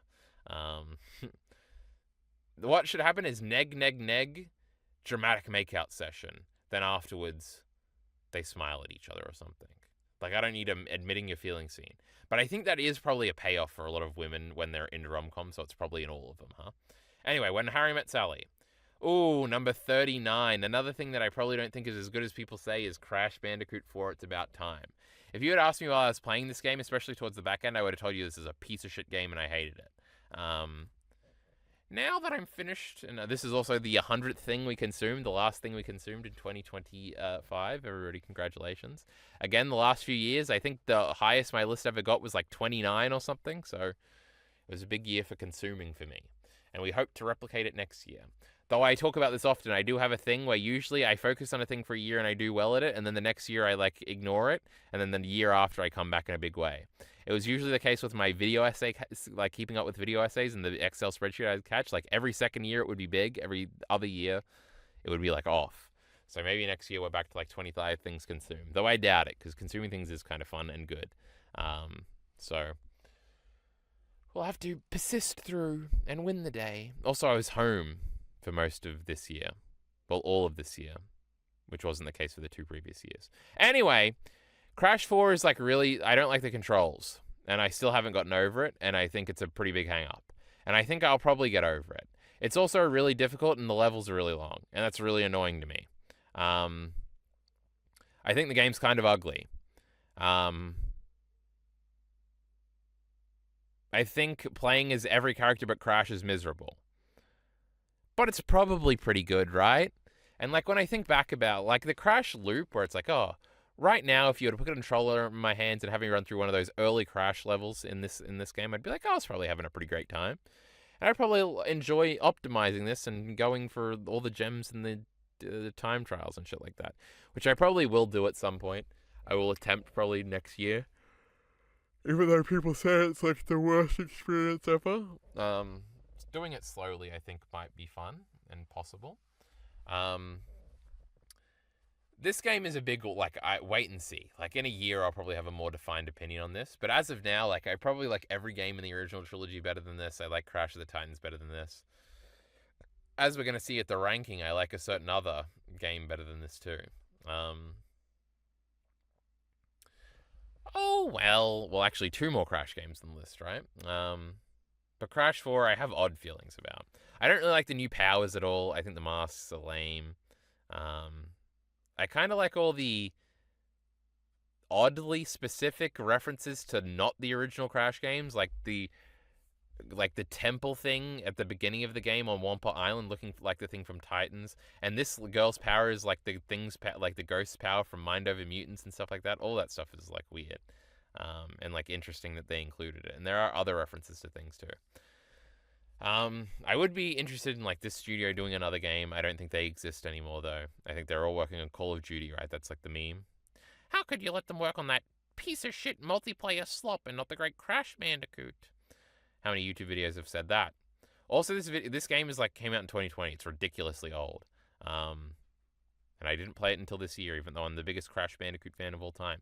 But this year, I did complete playing through all of the console main Crash games. I haven't played Crash Bash, I guess, or any of the GBA games, or any of the DS games. So there are some holes. Oh, and I didn't play Crash, the new multiplayer game, Crash Team Rumble or whatever. But that's really all I have to say about Crash 4 right now. Whatever. At 38, we have Barbarian. This, I changed the order of. It was like 6 or 7 places further like down in the positive direction. And today when I was taking a last look at the list, I was like, I don't really care about Barbarian, do I? Aliri really likes this movie. I think like the monster stuff is kind of boring. I think it's another thing where it's like, I think I just don't like horror movies, and I would have been much happier if this was like a movie about her and the dude from the beginning falling in love or something. See, I love rom-coms. You can't say I hate rom-coms just because I don't like When Harry Met Sally. Like there's monster stuff and there's horror stuff, and I'm still not really sold on horror as a concept. I didn't really think it was scary, the monster lady. O'Leary said he thought it was scary. The cool flashback to the creepy dude who creates all the problems here was kind of cool. The weird cut to the third guy halfway through was cool, I guess. I like this lady. She was cool. She was pretty too. I don't know. It was like a neat little movie. The concept at the beginning of like you got double booked and now what are you going to do in an Airbnb? Like, I don't know. I feel like that's better than the movie. Like, there should have been a weird drama movie about that. And maybe she had dreams about horror stuff while she was in the house or something. But it was an old horror movie. What can I say? So I guess the things I don't really like are all the horror-related things. But also, it was okay, I guess. She ripped that black guy up at the end. And then, like, that guy was going to throw her off, was pretending he was going to have a redemption arc, but then didn't. That was kind of funny and cute. So it's, like, pretty good. It's probably got a 3.5, 4 star on Letterboxd. I didn't hate it. But that was the old Barbarian. I don't have too much more to say. The Maltese Falcon, 1941. This movie is interesting. I watched this. I like watching old movies. I like Humphrey Bogart. That's that guy here. He's the main guy in Casablanca. I really like Casablanca, so I thought I'd give this movie a shot. There's a lot of crossover actors from Casablanca. This movie is basically a lot of scenes of people talking about a specific, like, their individual schemes to steal the Maltese Falcon. It's kind of hard to keep up with sometimes, but it's fine. And it's definitely, like, the big mystery is, like, what are the characters actually motivated by? And I think by the end, I don't really have a grasp of who the characters really were, which is probably a problem. It's in like the 40s in San Francisco, which is like just cool to kind of see, even if it probably wasn't shot there, but there is an establishing shot at the beginning. Seeing old movies and just seeing a lot of people in it and being like, people are living in the 40s. What does this look like? Even on a like set, it's like cool to see like what the attempted portrayal of that is even like. So all that is fascinating to me. That's why I like old stuff. It's like history, bro. The plot developing and stuff like that was all cool. The performances are all really good. Like the fat dude, he's really good in Casablanca. He's really good in this. Humphrey Bogart is really good in Casablanca. I like his performance a little less here. He's like more of he's supposed to be a younger, more like savvy, like flirty, kind of like funny guy here. Whereas in Casablanca, he's more like stoic, which I think I do like a little bit more. This guy here is like a big dumb guy, and it's kind of cute, and they kind of like abuse him at the end, and it's like sad and stuff. The secretary lady was really cool. I liked her. But the movie was pretty good. It's probably got a 4 stars on my Letterboxd. I'm not too interested in revisiting it or anything like that, but I am interested in like watching movies like it. And I guess it's my first like official film noir movie, where it's very mysterious and there's like a conniving lady in it and everything like that, and a ripe detective, and the police are on his trail and stuff like that. So I'll probably watch some more noir movies in the coming year. I do want to watch more old movies. This was kind of the only big old movie I watched this year. I definitely like to change that. And old means black and white. If it's from the 60s, it's basically came out today, so that's modern as fuck. We don't want color out here. Are you kidding me? We want Humphrey Bogart monologuing and a still camera. It's epic. I like it a lot. 36, she's funny that way. This movie has definitely gone up in my memory. I definitely think I should rewatch this at some point. It's like a wacky screwball comedy rom-com thing where this girl is like a prostitute who gets into this guy's play, and then she's like talented and she becomes famous and stuff. She's got like a funny voice, and like the whole movie is framed by her doing like an interview now that she's famous and recalling her event. But this guy's got like a wife he's clearly cheating on, and he's also cheating on her with another woman. And then like the lizard from Spider-Man, or Otto Hightower, is also around trying to steal this dude's wife, because they have like a long history. And it's like everybody that's like famous in Hollywood is portrayed as like really weird, and not even in the sexual sense though, a little bit. And there's like other characters. There's like a mean therapist lady who's like somebody related to somebody. And they all intertwine at the end because they're all like at this play rehearsal or whatever. And it's revealed that like the psychologist one of them was seeing was somebody's dad. And it's wacky like that. And I think I would appreciate it more on a rewatch. So I remember thinking it was a little slow to begin with, and it wasn't like as funny as maybe it was trying to be. But I do recall it. I do like this girl. I do remember liking her, and I do think the situations that occur in this movie are wacky. It's also directed by Peter Dodvodovich, or whatever his name is, who's like an actor in The Sopranos, who was a famous film director from like the 60s and 70s, and he was really old when he directed this. He's dead now. So it's like his last movie. It's also the first one I saw, so that's kind of funny. It's like a quirky, weird little movie. I like this one. Now we're into Jesse James, The Assassination of Jesse James by the Coward Robert Ford. This is directed by Andrew Dominic, or whatever, the blonde director, one of my favorite movies. And it is equally as stylized and cool. It's obviously about like late 1800 cowboys. This movie is very long. It sort of bets on you, and Blonde is kind of like this too, and I think it is a neat touch, like cultural thing about his movies, is that it sort of buys into you understanding the cultural icons that the movie is about, and then sort of subverting your idea of them, and more saying like and more a commentary on what they represent rather than what actually happened, which is a big thing in Blonde, and it's a very contentious thing in Blonde because people think like it's disrespectful to Marilyn Monroe or whatever the fuck, when it's not really about her at all. It's about sort of what she represents in women. This is more about like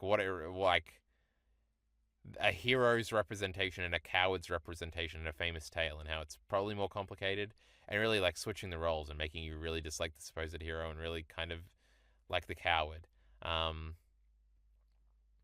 It's very artsy.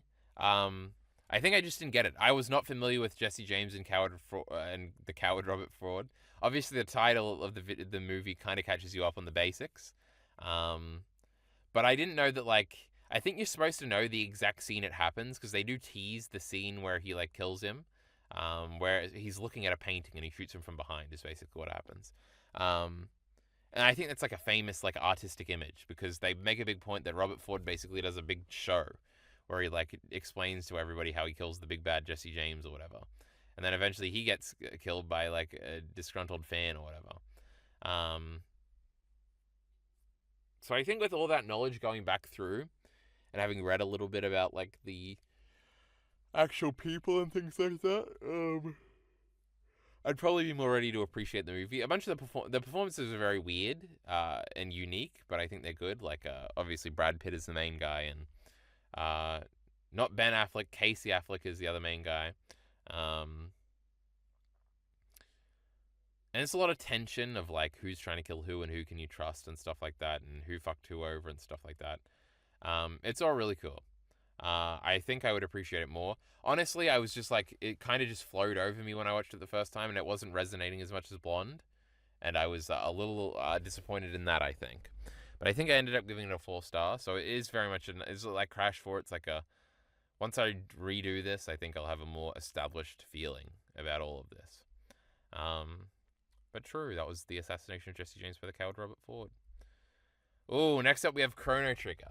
Now we're getting into the next group of things. Now, actually, I think there's a gap here where it's like, this is a thing I enjoyed some aspects of, like, really a lot, and obviously identified a lot of quality aspects in the other direction, but I don't believe it is nearly as good as people say it is. I think the story of Chrono Trigger is like a 3.5 out of 5 or something, and people talk about it like it's the greatest story ever told or something.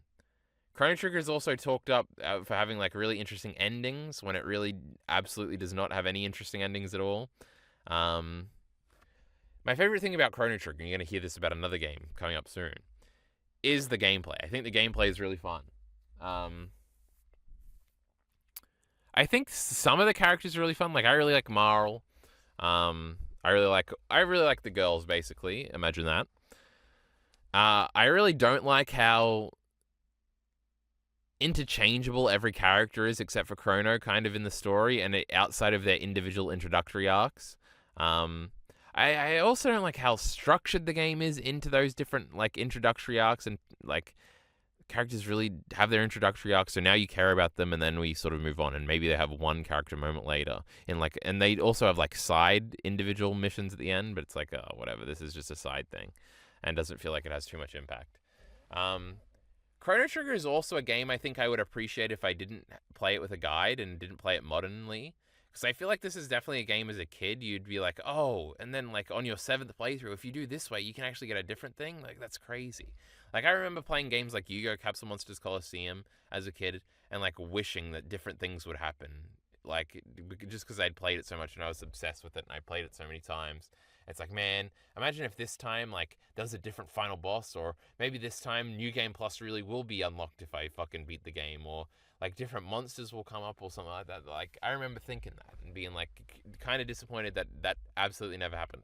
Actually, it kind of happened in that game sometimes, where the enemies would have slightly different teams, basically.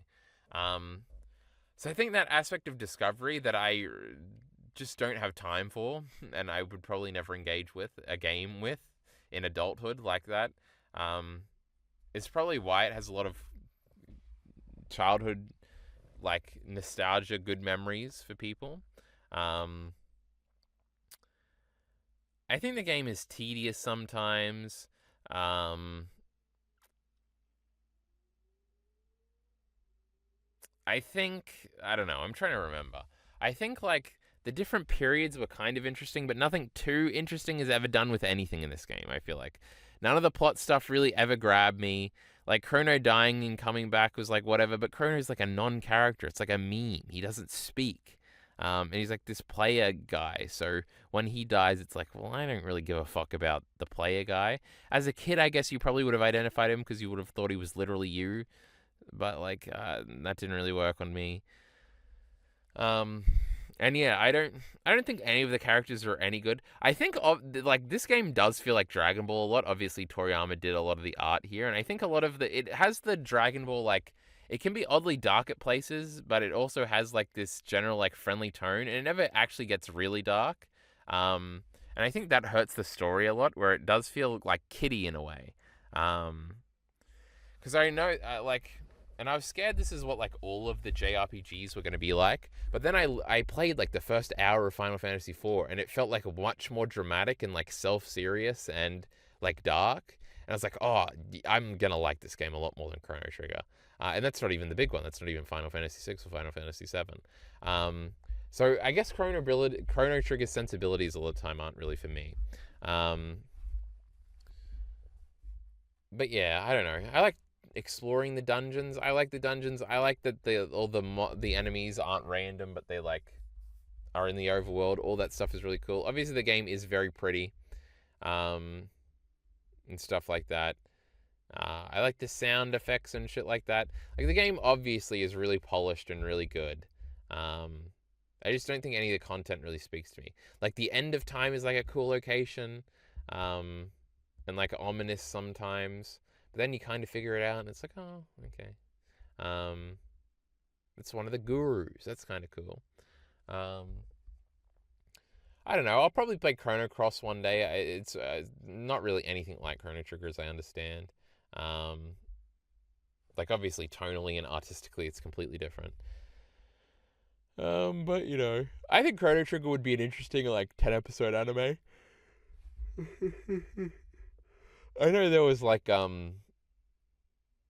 rumors, I think, that they were going to announce something because it's like the 25th anniversary soon or something. Or maybe, no, 25th would have been 2024.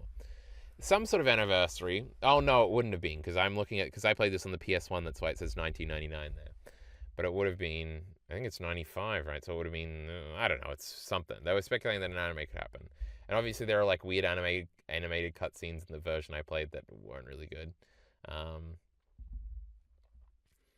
But yeah, Chrono Trigger wasn't really for me, I guess. The gameplay was really fun. I do like the active gameplay in even Expedition 33, which we're going to talk about soon if you didn't realize. It makes combat engaging a different way, but the fact that you can't stop to think because everybody's moving on like time limit gauges is really cool. And that when you do get a moment to think, you're like, oh fuck, I got to do this, right? And then the next one I'm going to do this, and it's really a euphoric like actiony type gameplay. It's really good. I like it a lot. The gameplay was sick. But yeah, I guess that was Chrono Trigger. I also think I did a PowerPoint on this that if you want more fleshed out thoughts, you can go and look up. Number 33, I saw the TV glow. This is another thing that Elite RE appreciates a lot more than me. I think it's cool. I think it's conceptually really cool. I think the atmosphere and everything of this movie is suffocating in a way that, like, I don't think I ever want to watch this movie again. Especially, like, the final 10 minutes. It's very depressing. What happens to sort of the main guy and, like, his inability to act. And it is a very, existential fear I think I have myself. So seeing it so harshly represented is very scary.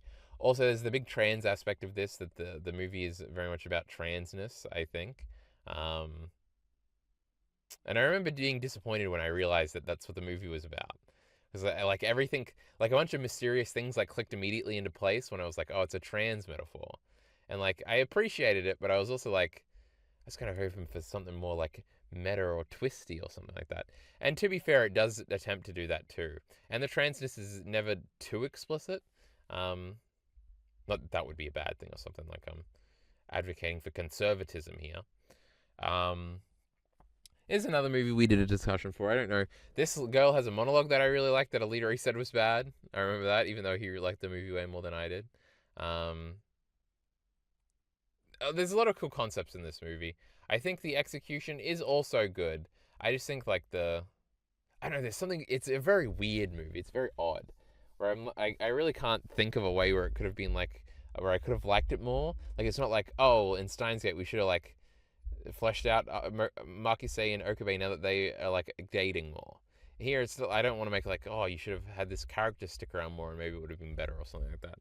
Because it's so oddly constructed and stuff like that, and uniquely constructed. But yeah, it didn't resonate as much as like one of my favorite movies, so I still liked it. I gave it 4 stars. So we like I Saw the TV Glow. It's an interesting movie. Nosferatu is up next. I saw this in a theater with Elite RE. Can you believe it? This is a movie that's like, I feel like I might appreciate it if I was to watch it again. I really like Lily Rose Depp is her name, right? This lady's performance. I think it's really great. I like the sexual aspect of this movie a lot, actually. I really like the setting of the movie too. I like again, it's olden times and stuff like that. I like seeing all that stuff. I guess my least favorite part of this is also the horror stuff. But it's also pretty cool. I don't know, Nosferatu, and then him turn into a big baby at the end as she kills him and stuff like that. That's all kind of cool. Him coming to like the town and stuff like that. That boat sequence, that was cool. He was like scary. Nosferatu was scary because he was like loud and stuff though, and he killed those fucking kids. Remember that? And that his friend is like going crazy and stuff like that because I think his wife dies maybe too or something. I like all the character acting here. What the fuck is his name? I wanted to say Johnny Depp just because I said that's his daughter on screen, but it's not him. It's the Green Goblin guy. He was really cool in the movie. There was also the Galactus guy was also in here, who's Dagmar Cleftjaw in the one season of Sopranos he's in. He's got a cool voice. He was a cool guy in this movie too. There was the main guy's boss who was like eating a pigeon and going crazy and stuff. I don't know, this movie was kind of freaky, huh? It was good, and I liked the aesthetic and all that stuff. Nosferatu was pretty good, 4 stars. Conclave was also pretty good. Conclave is another movie that I felt really should have gone a little bit further in a bunch of regards, and then it would have been like one of my favorite movies. It's about politicking and stuff, and the Vatican and stuff. I'm vaguely like curious about the Vatican. It's also like a modern movie and stuff like that, and that's interesting. It's like a political movie that's like interesting. This is another movie that has transness a little bit at the end, which is fine. That whole character, though, is a little boring. He's like the good guy that comes in and we all vote for in the end, who might save us all. I like Ralph Fiennes' performance here. I don't know. There's just like it's not as intriguing as I wish it was. It isn't as politically thrilling as I wish it was. There are a lot of bad guys and they have scandals, and then they're the obvious bad guys. And it's like, oh, somebody was doing something wacky with the Pope, and then they did the dead. And it's like, oh, okay, sure. It's like interesting. Again, it's like a 4-star movie. Also, I have a whole discussion about Old Conclave if you want to hear more. I Have No Mouth and I Must Scream. Lots of horror stuff, huh? From 1967. This is a like 12-page short story or something that I got away with putting on this, I guess. I think about this story a lot. It's like a very depressing, scary story about an AI like torturing people, like destroy the world because it hates humanity. There's like a famous speech in this where he talks about how much he hates humanity, and it's a very sort of creepy, cool speech. I'm sure there's lots of YouTube videos dramatically reading it with very dramatic music in the background. It is probably like an existential dread I think about whenever I think about AI. It's like, oh, if they did this, this would be really bad. And even then, it's not even like AI, like how we understand it nowadays. It's just like an evil robot that took over the world and is like torturing these people forever. It's like, how do you get out of it? And he does torture the main guy forever, but the main guy gets to kill the other people he's with because he outsmarts the AI guy for a second. It's also like a journey movie. There's a lot of like metaphor in it, and it's just like torture porn after torture porn. It's interesting. And it's also like some unreliable narrator stuff is introduced and stuff. I Have No Mouth and I Must Scream is pretty cool. It's like a seminal piece that I'll think about forever, and it stays and lingers in my brain. Even if like in and of itself, like it's not like, oh, this was the greatest thing I've ever read after I read it or whatever. But true, it was cool and I liked it. 4 stars. I had a moment that every man fears in his life after my previous recording session, of which we did go flat in the middle of.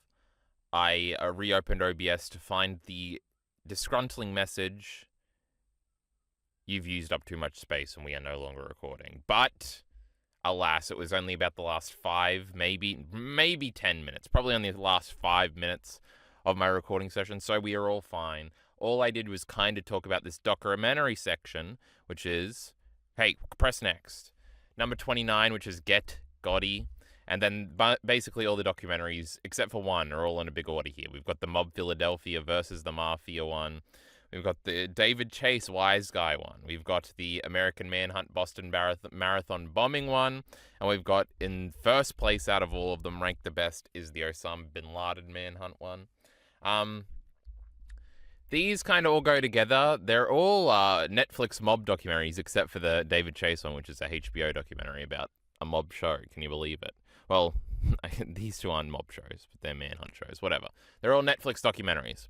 I enjoy watching documentaries a lot. I kind of touched on this briefly when we did the Fear City one. These are all relatively newer. They're all in the last 3 years. When was the marathon one? 2023. So yeah, the oldest one is 2023. That's crazy. I think that's the year we're still in, right? Wrong. It's 2026 now. Everybody got excited. It's hard to differentiate the appeals. The mob ones are really cool. You get an insight into how the mob would work, what the city was like. Again, I really like history and like the past and stuff. So seeing a lot of archival footage of New York City in the late 70s, early 80s, that's pretty cool. And how like news functioned and even general society functioned in those times is always interesting. This Philadelphia one is also like mid to late 90s, I think. Also, Philadelphia is something I really don't know much about. I know ECW is there. And and Rocky was there. My goodness, I haven't even seen that movie. But seeing it as like a different sort of aesthetic, a different type of city, different types of people, different culture and stuff like that, that's all interesting. All these Mafia ones start out the same, where it's like introducing the old guard of the Mafia and how they were super out of touch. And here comes the new guys to take over. And then they go to war for a little bit, or the new guy wins.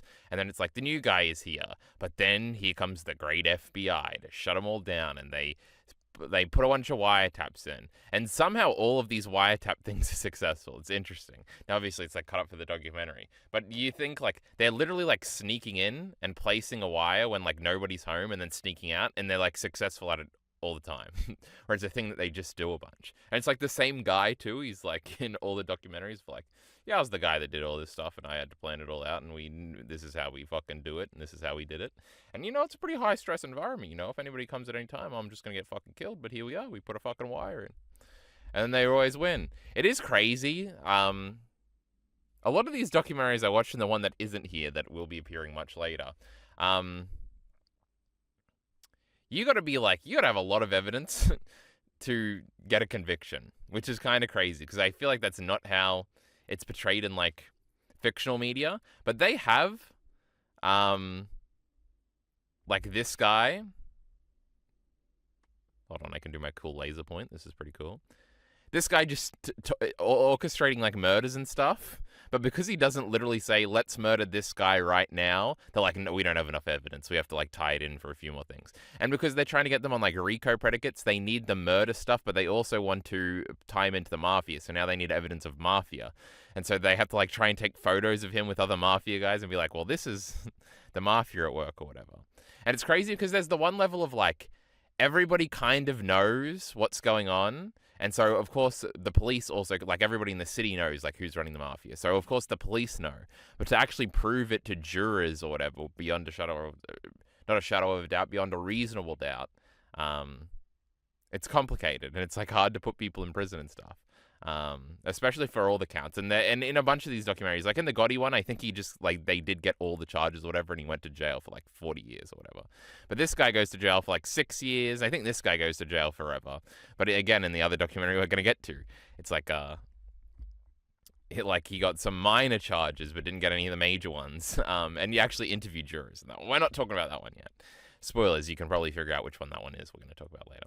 So anyway, both of these are cool. I like the Philadelphia one more. I don't know why. It was cool. I liked it. Maybe it was recency bias. I did watch this in December. Also, I went back because it's been like a day since I filmed. Or it might be 2 days, actually. And I added the little thingies. Now the new ones have dates, too. Anyway, the David Chase documentary, I remember very little from this. I remember they played the whole rape scene in it, which was kind of crazy. They talked about very specific things. They wanted to talk about James Gandolfini a lot. I think it would be more interesting to talk about more obscure parts of the show, but obviously this is supposed to be a big, like, dynamic, overarching documentary for, like, people who probably haven't watched The Sopranos in, like, 10 years or something, or even 20 years in some cases. Oh my god, it'll be 20 years next year since The Sopranos ended. Honestly, it feels like The Sopranos probably ended, like, 30 years ago to me. That's not, like, a big deal at all. But it was 2007, and 2007 doesn't feel like a long time ago,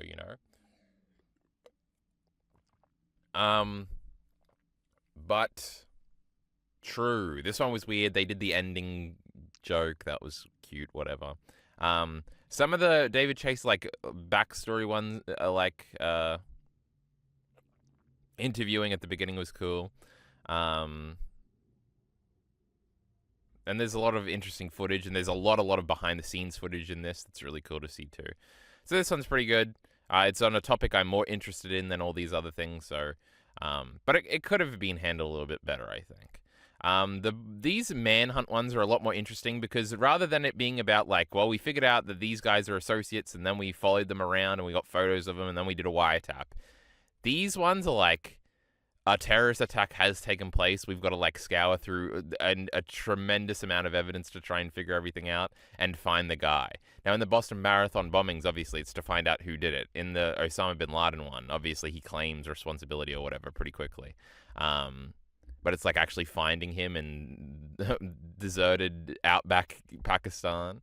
And and sort of the journey it took them. We're talking about the Osama one there, where they have to find like the second in command, and they only know his name, and he's like recording the videos, but you can never see it. So they're like looking in the reflections of these recordings and stuff like that. And then eventually, how they find out that guy, and that guy was actually another guy they already knew about. And I remember all the tales and stuff. And there's also like, I mean, all of these documentaries are like intelligence agency, like glazing, which I think I like.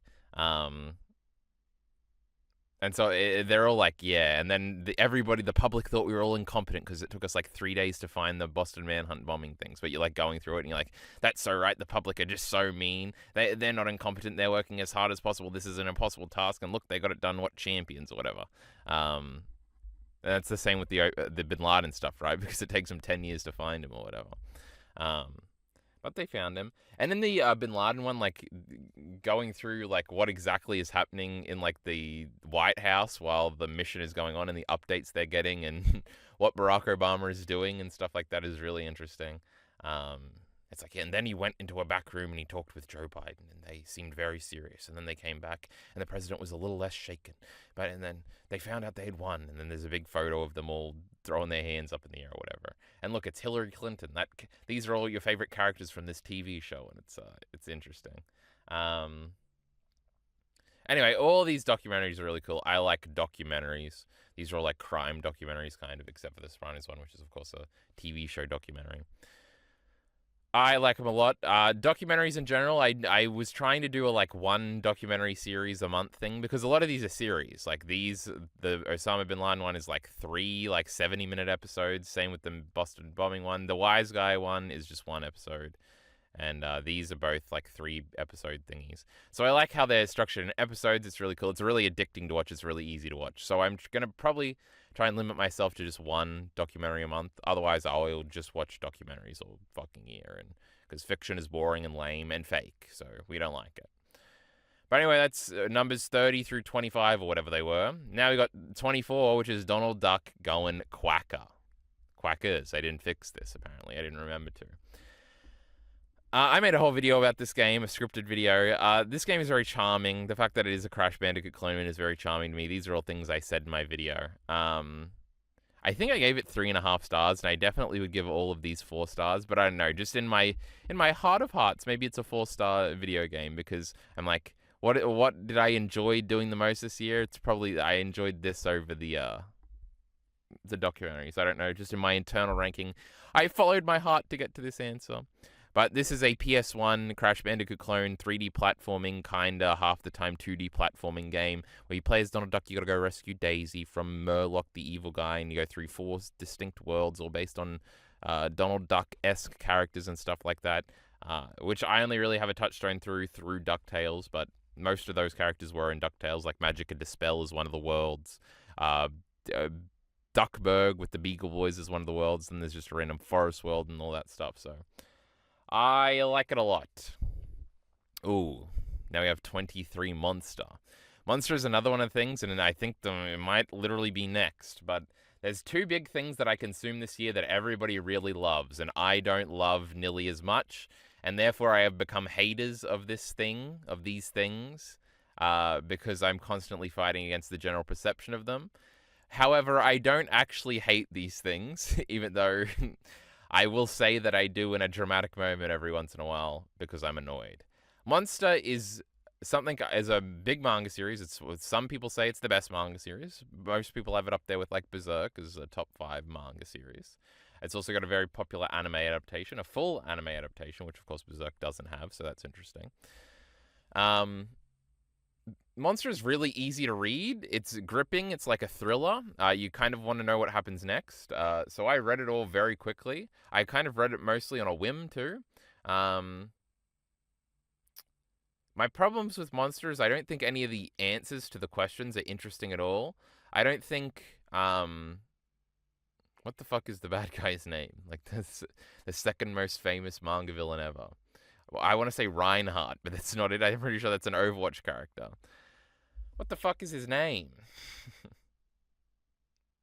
Now I'm going with L, and I wanted to say Lucifer, Lupin, whatever, the bad guy from Monster, the blonde guy. I think he's very uninteresting and boring, and I think the fact that people say he's like really great really annoys me. Because I think he's like a nothing character who, in the end, was completely upsettingly uninteresting. And none of I kind of felt like the reveal for him was that there was no reveal, and he just had a fucked up childhood, and that's why he did this. And there wasn't really an explanation for why he was so good at certain things. That seemed like they needed like supernatural-esque explanations and all that stuff. I think generally the monster characters are fine. I don't think any of them would ever even crack my top 100 characters ever. I guess my favorite character is probably like Tenma or something, who's the main guy here. I don't need to do a plot review, right? Monster is about a doctor who saves a kid that basically becomes Hitler. Nilly, they try to make him the next Hitler, a group of neo-Nazis in this story at some point, though he doesn't really seem to care about that. And it's like, how ethically responsible would you feel about that? Is it your duty to go out and kill him and stop his wicked schemes of satanic nonsense? And it's like, well, yeah, I guess. But also, those traditional moral conundrums are almost always not that interesting to me. It feels like an old story in some sense, where the explanation is just like, oh, the bad guy had a fucked up childhood, and isn't that bad? And it's like, this feels like an old trope that we don't accept anymore. Like, this is not interesting enough for him to be this weird, and people wouldn't be this weird. I don't know. A lot of my discomfort comes from the main character, and all the reveals, really. I don't find any of them too interesting. There are some striking pieces of imagery in Monster, I'll say. The one reveal of the party and how that ends or whatever, I guess I'm trying to remain vaguely spoiler-free.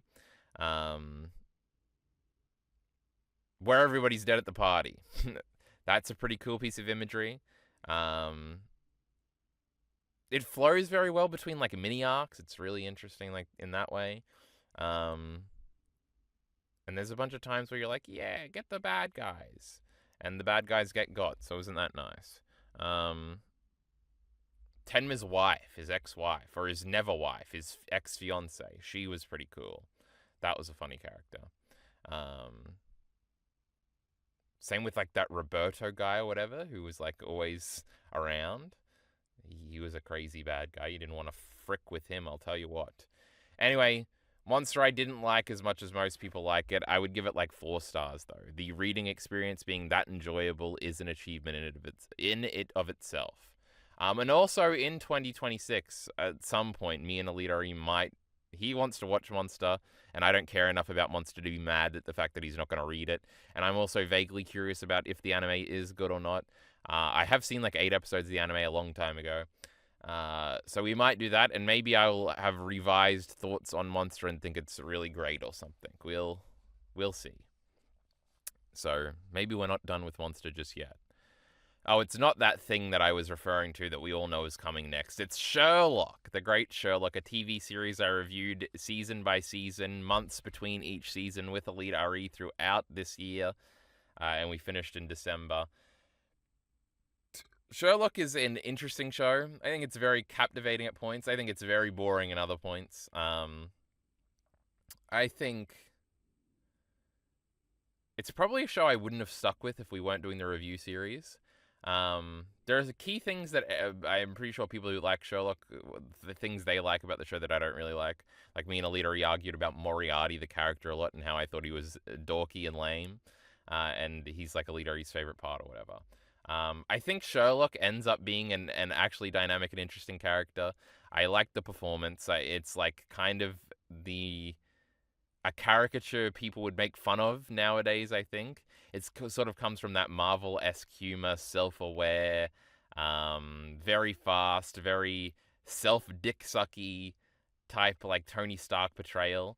Kind of without the groundedness and adding the, or without the self-awareness, I guess. But Sherlock has both those things.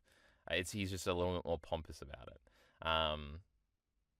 Sherlock is easily mockable, I think. This guy thinks he's so cool or something. He's actually just a retard.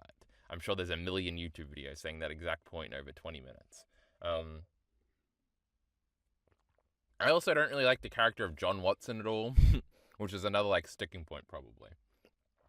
There were a bunch of characters I did like. The naked lady, The most of the ladies I like. Imagine that. How out of character for me.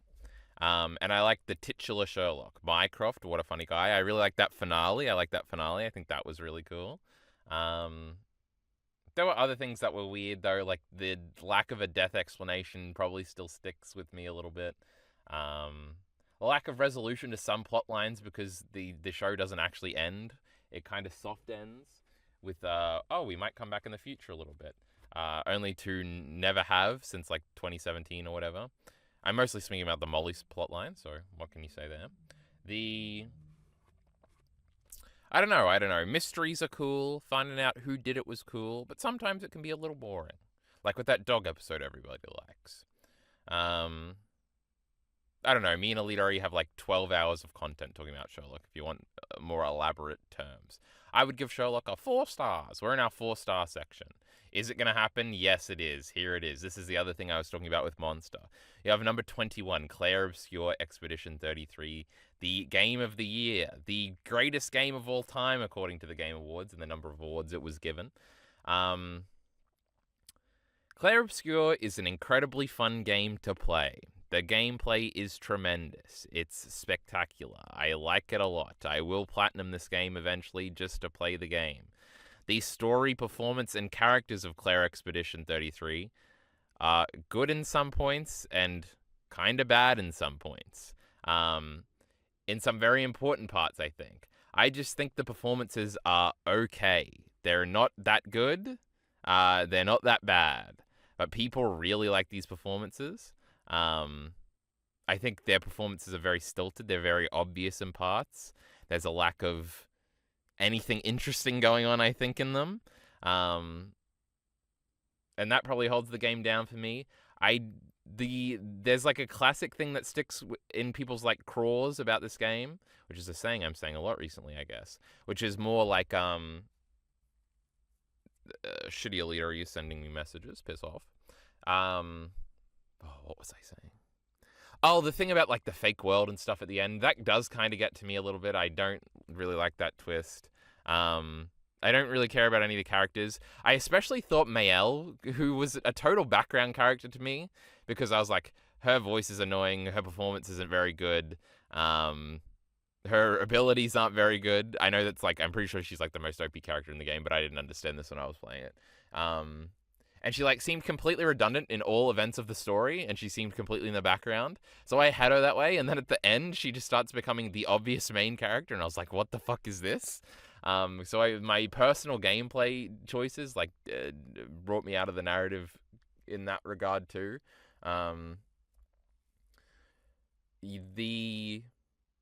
So there's a bunch of flaws like that. And then, I find, basically the whole ending of the plot unremarkable. I think it has a lot of similar appeal to Attack on Titan at the beginning, where we're sort of going off on this journey and nobody really knows what happens when you go off on the journey, and it's like this outside world, and we're going to discover all the secrets of the world as we go on this journey. I just think all of the answers are kind of lame. And it is an answer I could have liked. I don't know, spoilers for this section. Skip to when this is off the screen if you care. Like it all being a painted world by like Verso's like real life counterpart. That is a cool twist that I would like, I think. I just don't think the execution is really good, and I don't like how serious it's taken, therefore.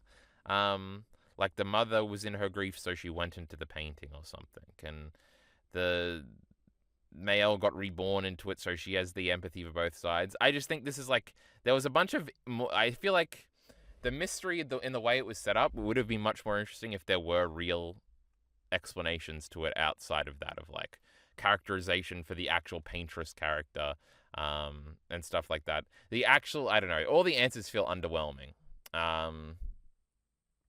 And completely uninteresting to me. Like, she was a grieving mother, and she wasn't even doing it. It was Renoir that was doing the fucking killing all the people. But he was only doing it to, like, gather power, I think, so he could, like, beat the paintress in the painting, so his wife would have to come out of the painting. And it does feel like it trivializes everything else, and I don't know. It would have been better if it was, like, some eldritch horror god thingy that had an odd piece of characterization. That being said, I do shit on this game a lot. there are some incredible moments in this game, like the whole I don't know how you say it. Is it Siren or Cyrene or whatever? Um, that like because there's like two big boss fights before the end. There's that one, and the other one was also cool, the mask one. Um, but that one was really cool. That whole area is like breathtakingly good. It's like the Colosseum thing and how the music swells and all that stuff. The music of the game is as good as people say. It's probably the only aspect of the game that is as good as people say. So there are definitely things I really do like about this game. All of the battles, especially towards the end, do feel epic, as epic as they should be. I do think the painter still should have probably just been the final boss. But Renoir as it is, and him being like the guy that was helping you, and him sort of being two people, I think. It's been a while since I played this game. All that stuff was really cool. Like all the big dramatic beats like that. Just in terms of character resonance or anything like that, yeah, I felt completely unattached to most things. I liked Lune. She was pretty cool. I liked the girl with the cards. She was pretty cool. I've forgotten her name. But I think the game is unexceptional in a lot of regards and even bad in some. So I don't like Claire Obscure that much. It's a 4 out of 5, I would say. The gameplay, which is kind of the bulk of what you're doing, is really fun, though. So that's good.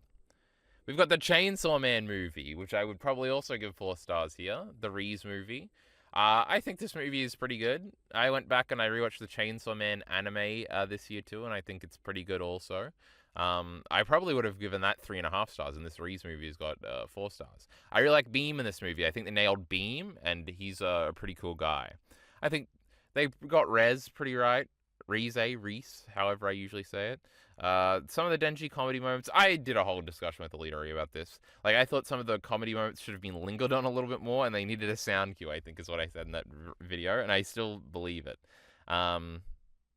There's a lot of long action sequences that I don't really care for in this movie, like this one everybody loves in the building or whatever, because the animation's good. I don't really care about that. I do like the one where he's on top of Beam and he's going through the typhoon, though. That was cool.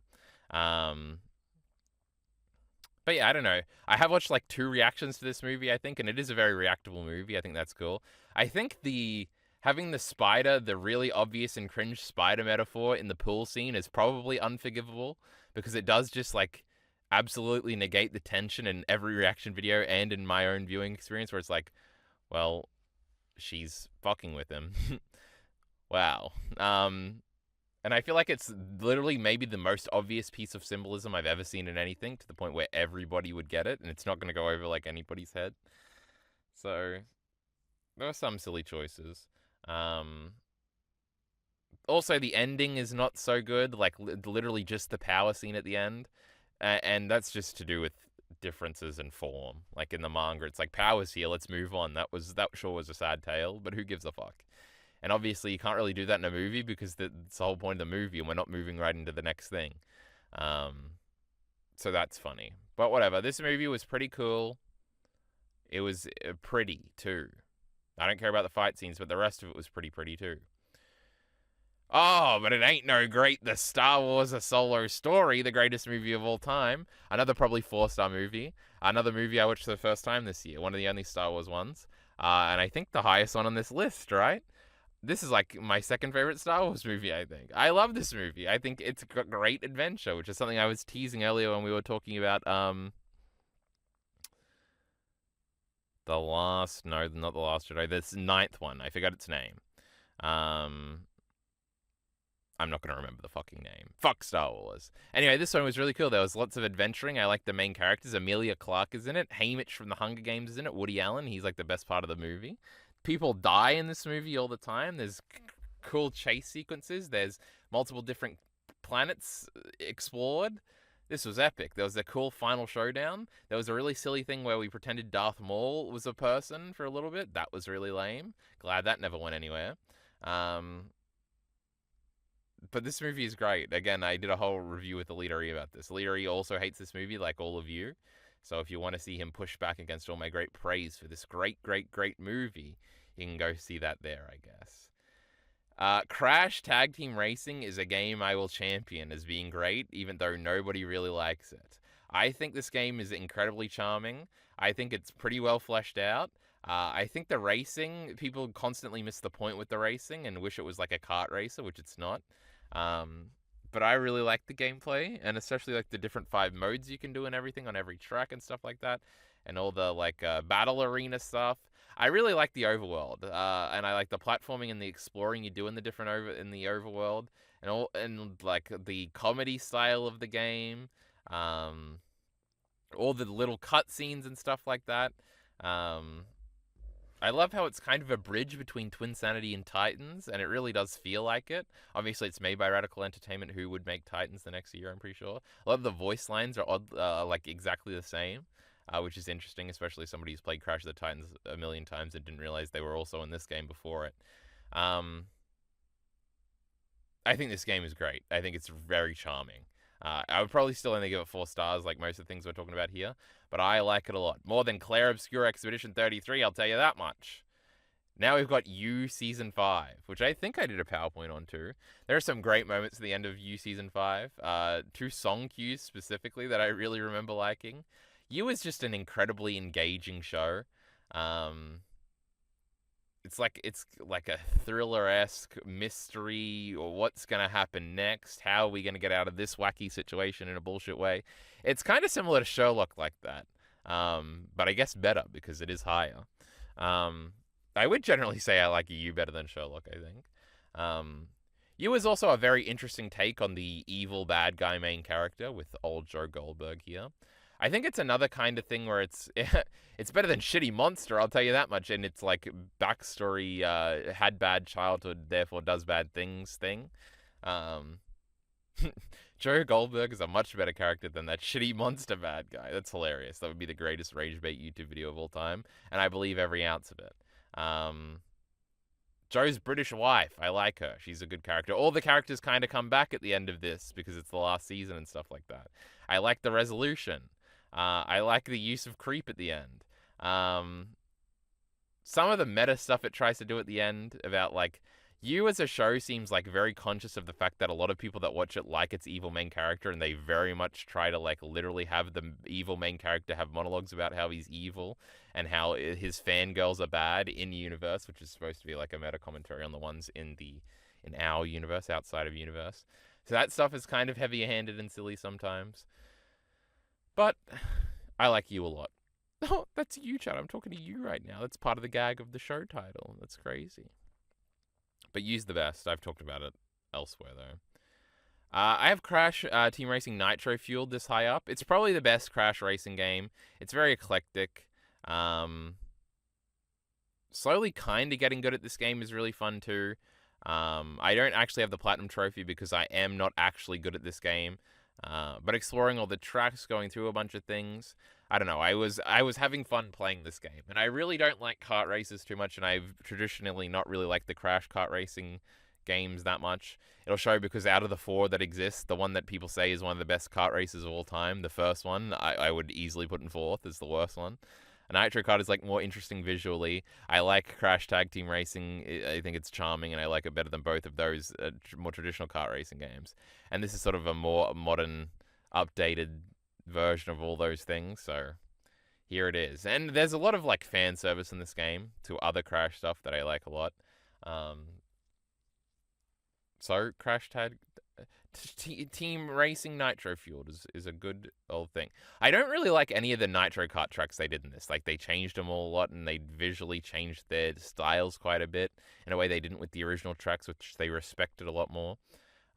So that's kind of a negative against the game. But this is also another game that I would probably give 4 stars to. So I like this old game. Now at number 15, we have Angel's Egg. A very pretty movie. This girl was pretty cool. She just wanted to collect water. She was very cute. And then it turns out she was 1,000 years old, and so was her brother over here, who's not really her brother, though maybe. And then he destroys her egg, and then some things happen. Angel's Egg is like a very visual movie. I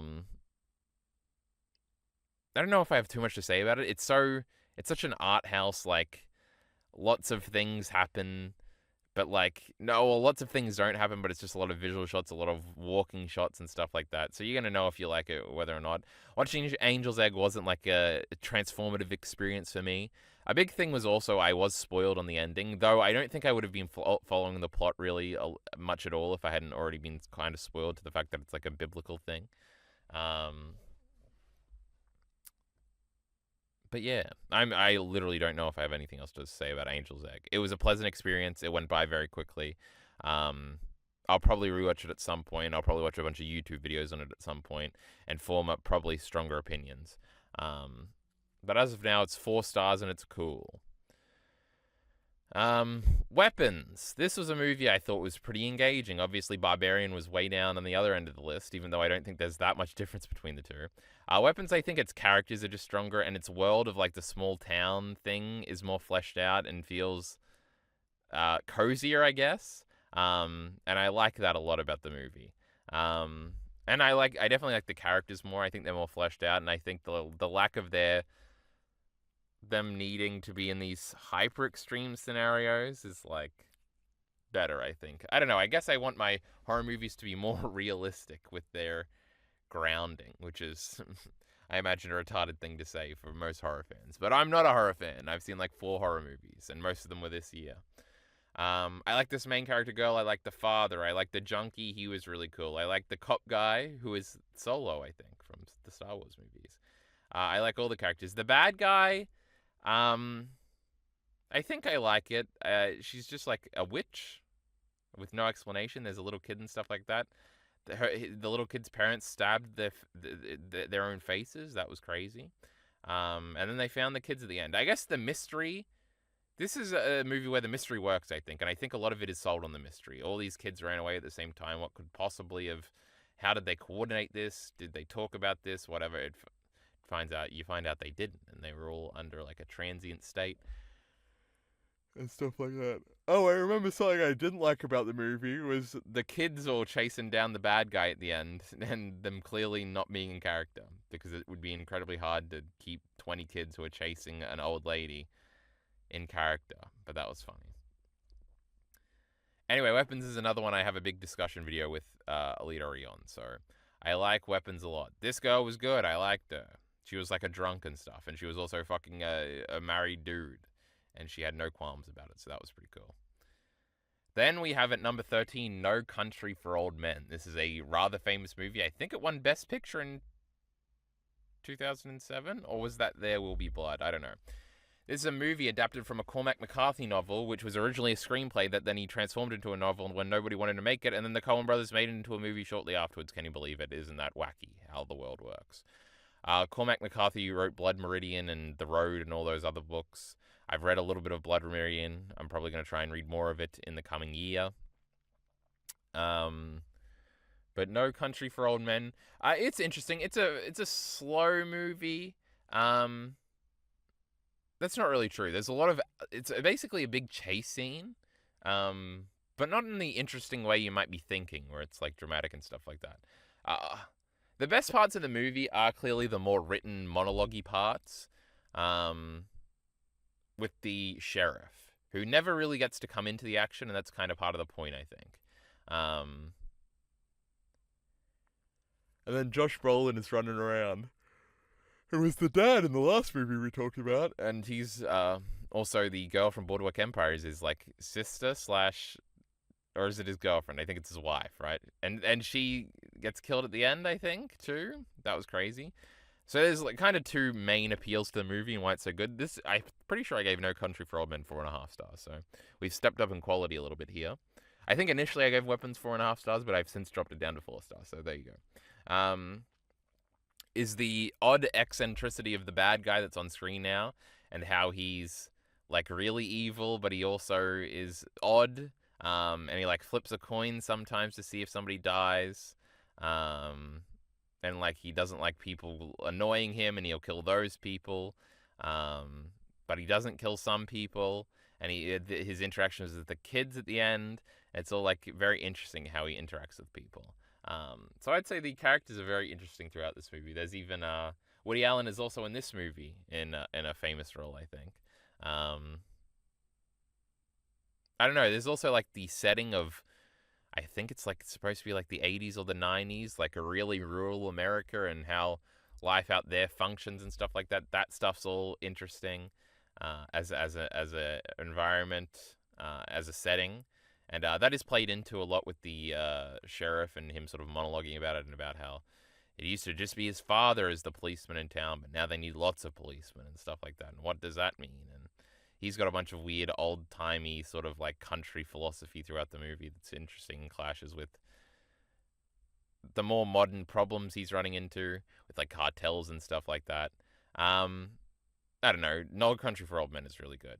I don't know if I think I briefly brought it up, but the monologue at the end from the sheriff is awesome and something you can see being written in one of these books you should read. So, and the delivery is really good, and it being the ending of the movie, well, kind of the ending of the movie. Then he goes to talk to somebody else, I think. It's a very contemplative movie. I like. No Country for Old Men is good. I'll probably watch it again someday. And there's a bunch of action scenes that people probably like too. Now we've got Cowboy Bebop the movie, which is a pretty great episode of Cowboy Bebop extended. There's some weird things that don't match entirely with the show and have been movieified. Me and Bacon did a big discussion on this. Like the city seeming way too big and too populated, which is not a thing Cowboy Bebop really had at all in it. Felt very sparse and like absent there. The girl in this movie, the new girl and the bad guy are relatively interesting. The movie looks really good. Spike and Faye's interactions with those two characters are really cool. A lot of the environments, like when Spike's in sort of the Middle Eastern area, that shit's all really cool. I'm sure there's some funny Ed stuff along the way too. I'm sure Jet's doing something too. I know I have very positive feelings and memories of Cowboy Bebop the movie, so that's why it's up this high. It's nearly in the top 10. Can you believe it? I think my conclusion is still what I said in that video, is that like it's not as good as like probably like the top 7 Cowboy Bebop original series episodes that are much more emotionally charged and feel much more like the overall point of the characters and the show. Whereas this just feels like a highly produced episode. Which is cool in its own right, you know? Sometimes you just go enjoy life. But it also does tie back into some thematic stuff. But you don't buy it as much because you haven't had to... they're not as well written, I think, as like Julia and I want to say Jet, but Jet's that guy. And Vicious and all that stuff. It's also a little bit more feel-good because it's like the movie and stuff. Anyway, what's number 11? Number 11 is Claymore, the other big manga series I read this year, which we are putting above Monster, but not quite at in the top 10 here. Claymore is a fascinating manga. It's a good manga. It's a very engaging manga. It's got characters I like a lot more than Monster, which I would say bring it up decently amount. Even though me and Mia spent a whole, I think our second last discussion was talking about how Claymore isn't a 10 because its characters are missing a certain something. But characters like Claire and Teresa, and even like Ophelia and stuff, these are some of my more favorite characters of the year, we might say. I did do a Claymore character tier list if you want more depth on that. Claymore's ending is wild. How they choose to do it, who they choose to beat the final bad guy, all that stuff is wild. It feels like it has a stumble in how big it makes its world and how it resolves a lot of things. Like, there are a lot of characters that are introduced as these very important, like, it's almost like Yonko in One Piece. And then, like, the way they are taken out is interesting. See, all the Claymore, like, faults are, like, interesting decisions. And so I'm glad that something somewhere has done them. And I think if you just took it at face value of its own internal story, you'd be like, well, this is kind of more of a fundamental flaw, and this kind of affects its quality more than anything else. But for me, it's sort of like an interesting case study in how to do something. And it made it interesting throughout and always, like, dynamic to read. It was also dynamic to read just because I did care about what was happening in the plot and with the characters. So it kind of had two things pushing it forward. I don't know how much we want to get into a bunch of things. The art in Claymore is really, really cool at times. The fighting is pretty cool. A lot of the characters are really cool.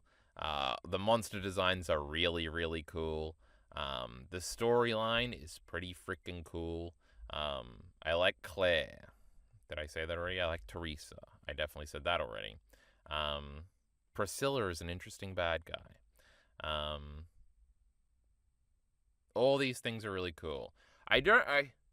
People call Claymore Berserk with girls or whatever. It's really nothing like Berserk.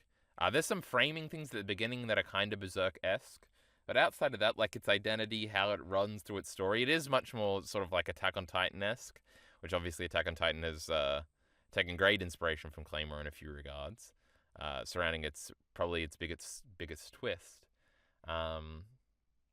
It also feels more like shonen-y in Attack on Titan way.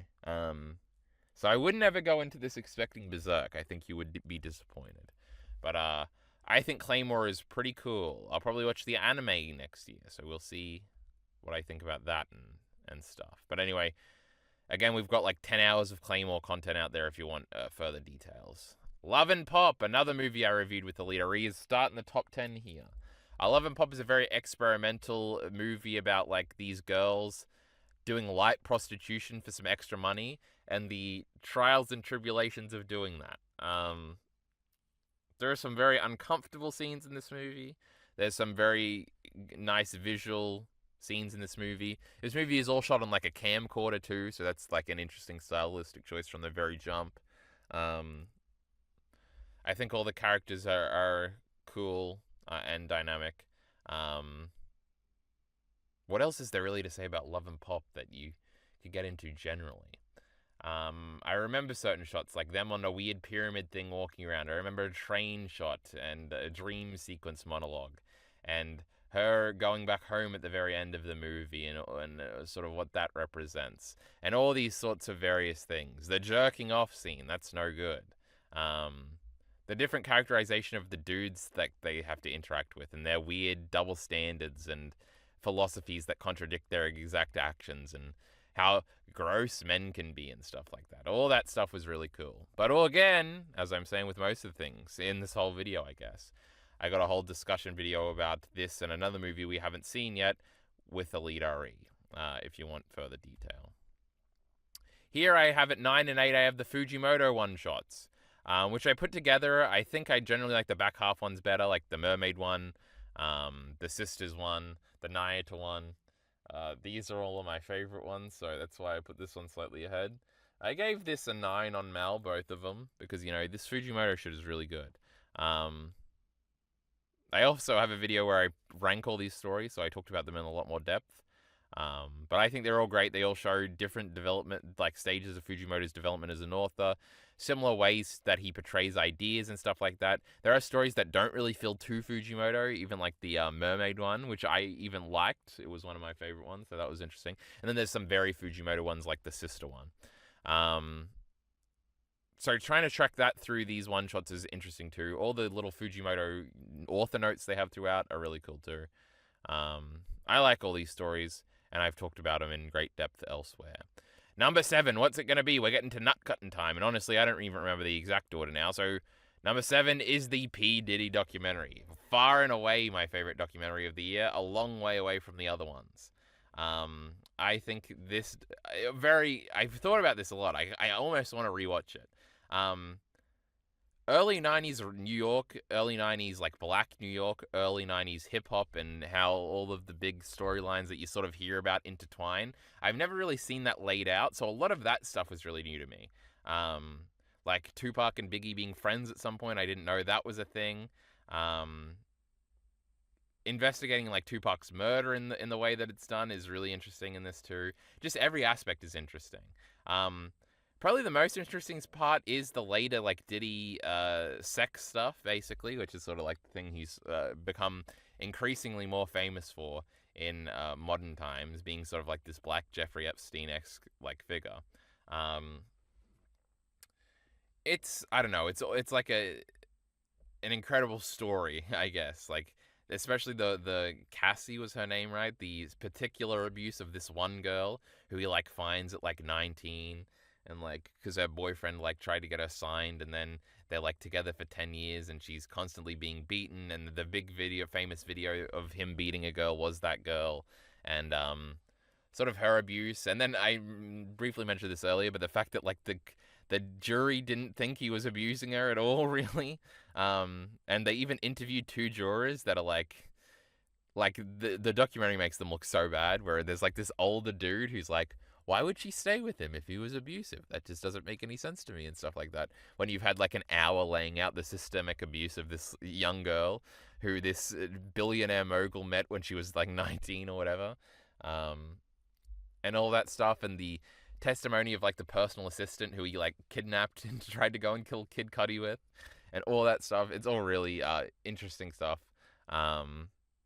Also, the main framing, the thing this documentary initially got so much buzz for, is that P. Diddy himself was trying to make a documentary when he got arrested, and somehow 50 Cent, who is the producer of this documentary, bought the footage. So there is like footage of Diddy like recording himself in the video a lot, like it's some stolen, found, privated YouTube footage, and that's like really fascinating to see, like what he was like when he knew he was going to be arrested in a few days. Like the scene in the first episode where it's like him filming stuff, and then he just films across like the road to another high-rise building in New York, and there's like cops all like staking out his hotel room, and it's like, oh, like he knows he's fucked, and like he's got a few days, and then he's like calling his lawyer and recording it and saying you're not doing enough and all this stuff.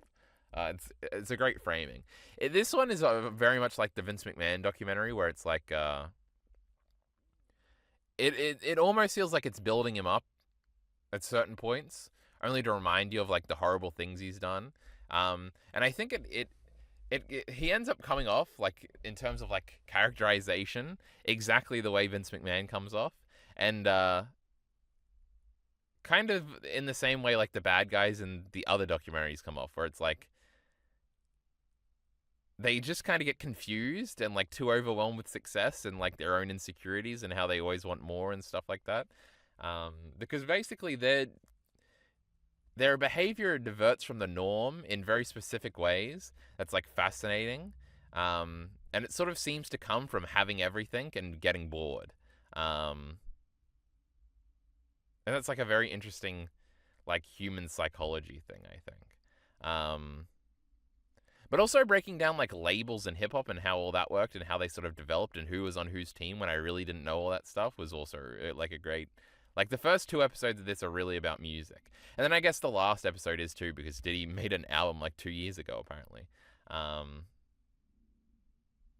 Also talking about like, there's like a part about influences and how there was clearly like some, not paid off, but like influenced by Diddy's team influences that were like covering the trial day by day and like outside the courtroom and stuff, and how like obviously to the general public like P. Diddy is like a meme at this point for like crazy sex addict predator, but it seems like in this very specific circle of people who were covering the trial in great depth, he was like, they had the exact opposite notion where they all like liked him and were like advocating for him to get off. And it's so interesting how specific little influence a spheres, and like the general public can have completely different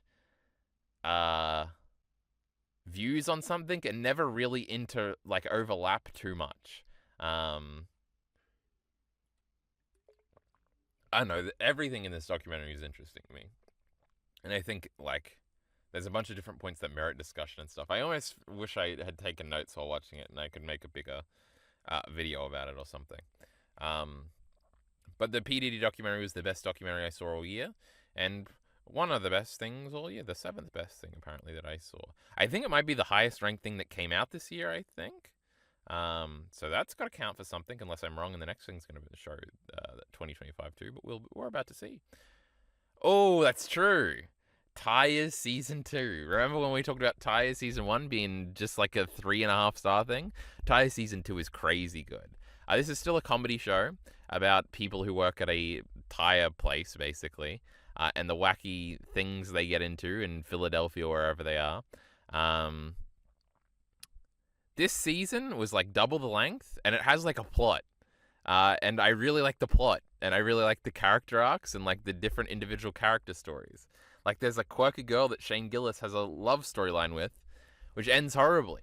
When I didn't expect it to end horribly, I expected it to end well. But like everything that happens in that and the characterization of the girl actress and stuff like that was really good. It continues to have like constant like stand-up comedy guy sphere cameos that are all really interesting.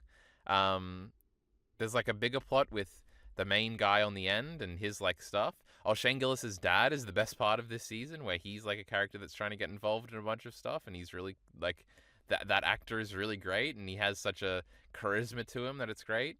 These two have a storyline where they're slowly falling in love, isn't that sweet? The Stavros storyline, he's sort of in the background, but that's pretty funny. And then him like sleeping with the like uptight what is she like auditor girl at the end is crazy. Everything, I love everything about Taya season 2. I think Taya season 3, when it comes out, will be one of my more most anticipated things. It might be coming out this year. The show doesn't seem like it takes too long to make. I don't know. I really like the characters and the plot and stuff in this comedy series that was okay. And it was still funny, I think. So I really, really, really like Taya season 2. Now, I watched it all the way at the beginning of the year, so I'm not remembering too many specific things. There was a bunch of like musical moments I thought were really good. Like there's the one scene of Shane Gillis just singing that girly love song. It's Love Me, Say That You Love Me, that song, in the car when he's like got a date from the one, like that scene was great. There's another musical moment that I'm forgetting. So many like little great choices and great little executions of scenes in this show. Taya season 2 is great. My 6th favorite thing all year, and I'm pretty sure my favorite thing to come out in 2025. So isn't that crazy? That's true. Wonder Egg Priority did come out in 2021, so it's not going to take it. For a second, I was like, oh yeah, this came out this year. It definitely did not. Wonder Egg Priority has like no ending. And I think Elite Ari has tried to convince me that the ending is good. I don't believe him at all. It kind of just cuts out. But like I don't know, it kind of cuts out on the plot, which is not really an aspect of this show I cared too much about. Now, this is another kind of mystery show where you probably should care about the plot. But this show succeeds in being like some of the best character interaction I've ever seen in anything. Like up there with like Berserk and One Piece for like group dynamics that I think are great. These 4 girls, whatever they hang out, like that's like they should throw these eggs away and just do that forever, and they would have the best show ever. They all have distinct personalities. They have distinct character designs. They have distinct wants that clash with each other. They're constantly doing like cute things together, and it's really, really cute and really, really great. Exceptionally great. Like truly amazingly, like this is probably never, like I'm probably going to judge every anime that has a group of girl characters against this one, and I don't believe any of them will ever be as good. I'm very confident in that. That's how good the character interactions are in this show. Now maybe I'll be wrong. Like, I've seen, like, 2 episodes of K-On! Those girls aren't as cool as these girls. Like, this Rukia girl, I feel like that's her name. The red one, this girl is hilarious. Everything she says is a classic. She's, like, the rambunctious, crazy one. She's like, introducing her name, and she has a little pun when she introduces her name about how it's cute because she's the cutest. Of course, she's the cutest. That's really good. And this girl, the green girl here, is, like, some rich robot lady or something. And this one over here is a gay girl that isn't gay. And Alto is also very cute. It's like, oh my goodness, we love all these great characters, and all I want to do is watch them interact with each other. Sadly, the show tries to do other things, and that's why it's not a 10 out of 10, because then the plot kind of goes nowhere. There's like this backstory episode where they beat up this robot girl or something. True. That was a little freaky. The show's also oddly violent and oddly, like, rapey a lot, which is interesting, because it's kind of about girlhood trauma. Where in each egg is like some girl's trauma that they died from, and they got to sort of like save them from it. But Wonder Egg Priority is a spectacular show, even if it's lopsided in execution on some things. Or it's literally the greatest execution of character development I've seen in an anime, and also some shoddy, weird, petering off plot stuff. So anyway, Wonder Egg Priority is the best. We love it. We also have a discussion video with Elite Ari on that one. Speaking of discussion videos, I got 1 million on fucking Vinland Saga here. Vinland Saga ended this year, so it has to be included here. It's kind of my point with this. Obviously, I love Vinland Saga a lot. It's a foundational manga for me. It is a 9 out of 10, though. So it has to be separated from the 10 out of 10s, the three 10 out of 10s that are going to follow, which are 3 movies, if you can figure it out. Are you speculating on the order? My goodness. On the an order, like Honora, because that's one of the 3. My goodness. I should leave the puns to somebody better, shouldn't I? The Vinland Saga is obviously great. It feels weird to rank it here. I really need to rewatch it or reread it all in context. I think the ending is a bit of a flat one, though I really don't want to pass too much judgment until I read it all in context. I think Vinland Saga to me, and I want to make a scripted video about this, at some point is hindered by the fact that it feels like a lot of missed potential. In the manga, it could have been if it was just the prologue the whole time and didn't want to have this like character journey stuff. Now, I know a lot of people argue that the character journey stuff is like what makes Vinland Saga and the deep characterization and the pacifism and all that stuff. I don't know. I feel like it's a good replacement for like the different aspects that were really engaging about the prologue, but there is part of me that just wishes Vinland Saga was Berserk Jr. political Nordic Viking show. But it's not. So here we are with a farmland arc and a Baltic Sea War arc and a Vinland arc.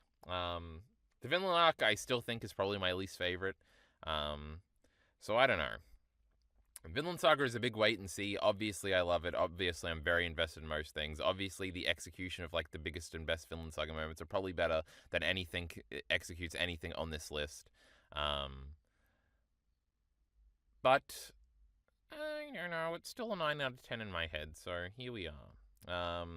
And we will see moving forward. At some point, I will do a big Vinland reread, even though I think I've reread most of it 3 times by now. 4th time's the charm is what they always say. And it's number 4. Can you believe that? But true, Vinland Saga, which started in 2005, ended in 2025. Can you believe it? Also, I have a million chapter reviews of Vinland Saga and a bunch of scripted videos and stuff like that. I don't think you're hurting for my Vinland Saga content right now and mad that we're kind of breezing through it. Now, I will reveal which 3 movies, in case you've forgotten, are yet to be ranked, and so you can get excited and speculate on how they'll be ranked. We've got Honora, we've got Ritual, and we've got Chungking Express. 3 5 out of 5 movies. The only 10 out of 10 things I consumed all year that weren't rereads, rewatches, or replays. Easily my 3 favorite things. Like, if we're skipping Vinland Saga because it doesn't really count. One Direct Priority is pretty good too. But, like, these are, like, things I love. These movies are, like, best of all time contention. Some of them would probably be in my top 10 movies of all time. I'm not going to reveal which one because, you know, we got to reveal it dramatically. But what will number 3 be? All very girly movies, huh? Where they're about girls. Isn't that crazy? It's Honora. And we've got Mikey Madison with her great Oscar here. Honora is a tremendous movie. Mikey Madison's performance in the movie is probably I said probably the best performance in any 3 of these movies, but there's 2 other ones that are so good, and they're by literally the first characters you would think of, so saying that would be really stupid. It's so fucking good, though. The fact that it's not really her, and if she ever does this performance again, it'll be because she was typecasted, kind of makes me upset, because I do kind of... And an Honora sequel seems like an insane thing to even consider. It's just so great. The way she gets angry so suddenly, the way she's both, like, smart and trashy, the way she very much feels in the world she lives in and from the places she's from in this movie. Her, like, trying to manipulate the situation into getting manipulated into, like, getting her feelings slightly hurt by the guy and her interactions and trying to get what she wants out of, like, all the characters around her, the comedy aspects of this movie is so fucking good. Taurus or whatever, the main wrangler guy, what a character. The goons, her, like, knight in shining armor dude that is not a rapist, and he's gonna take exception to that. The mother character, the father character, they're all, like, what a great movie. From start to finish. And there's all the sexy scenes too. We can't forget about that. My goodness gracious.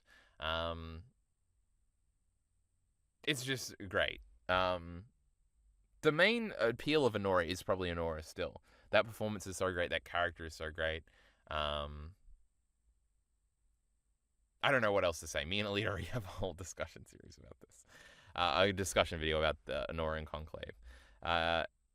Just everything about this movie is great. I kind of rewatched some scenes from it recently, so I'm not busting to rewatch it. Like, I'm planning on rewatching the next two in the coming year just to solidify whether or not they're my favorite. I should probably do it for Honora too.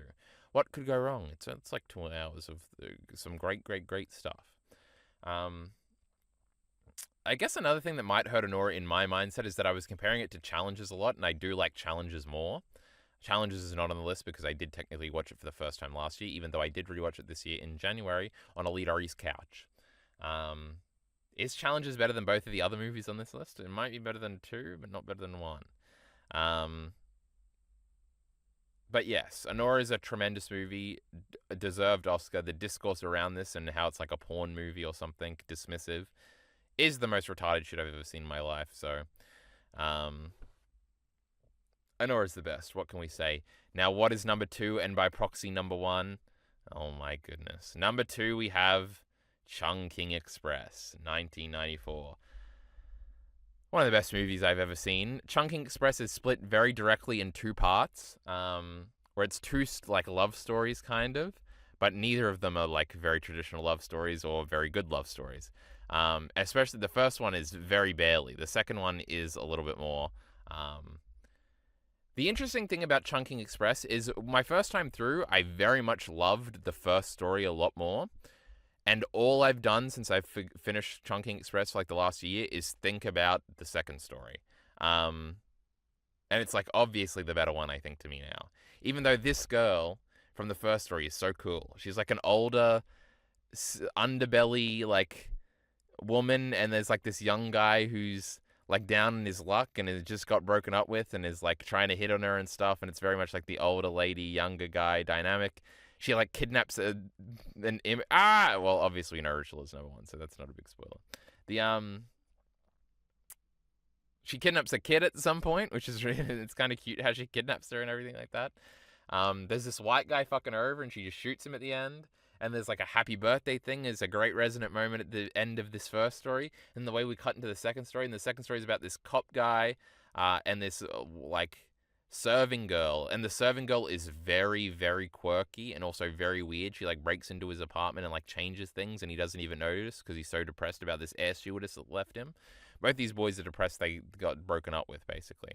And obviously it plays well, both stories have this reoccurring song in them. But the more effective one is the second one, which is plays California Dreaming constantly. To the point where it almost becomes like a sound cue character-esque thing that's like so great. I think the characterization of both girls is what like lands this movie so high. It is really great. The guys are just kind of along for the ride, though they're pretty good too. And sort of the tragedy at the heart of both of them is really cute, and sort of the hope that we're given for the second one. It's just so great. God, I can just picture like that edit that's on YouTube with the California Dreaming song, and like him running back, and a lot of it is internal monologues about like breakup and yearning and stuff like that. It's so interesting. Well, not interesting, but it's so like poetic and resonant and cool. And it's such a mood, guys. It's such a vibe. Chungking Express is the best movie. Everybody should watch Chungking Express. It's tremendous. This is also a Chinese movie, if you couldn't figure that out. A Hong Kong movie by Wong Kai-ri, who also made In the Mood for Love, which is a movie I didn't like as much as most people like it, so I did kind of come into this movie hesitant a little bit. But this movie is great. I love basically everything about it, and I do hope to rewatch it soon, and maybe solidify it as one of my favoriteest movies of all time, top 10, top 5 list. Tremendous stuff. We love women. Speaking of women, we've got number 1, Ritual, which is a Hideaki Anno movie. You know, if you said this was your favorite Hideaki Anno movie, I'd think you're a pretty cool guy. But I still think I probably love 2 Ava movies better than this one. But I'm a flawed man. I like weeb trash. This is a live-action movie, and that's cool. Ritual is about this couple and this, like, girl that's crazy. She's just mentally ill a little bit. she like thinks she's being abandoned by everybody, so she lives in this like abandoned place that she's like done up all artsy, and she has a very weird aesthetic, and she's got like face paint she always wears and an umbrella, and she sits on the train tracks, and she's like very unhealthily gets attached to this dude who is like our insert character, and he's also like a filmmaker, and he has lots of monologues about filmmaking and the subject of his film, which is this girl, and how that all intertwines and how that complicates their relationship. And there's also a scene with the mother at the end.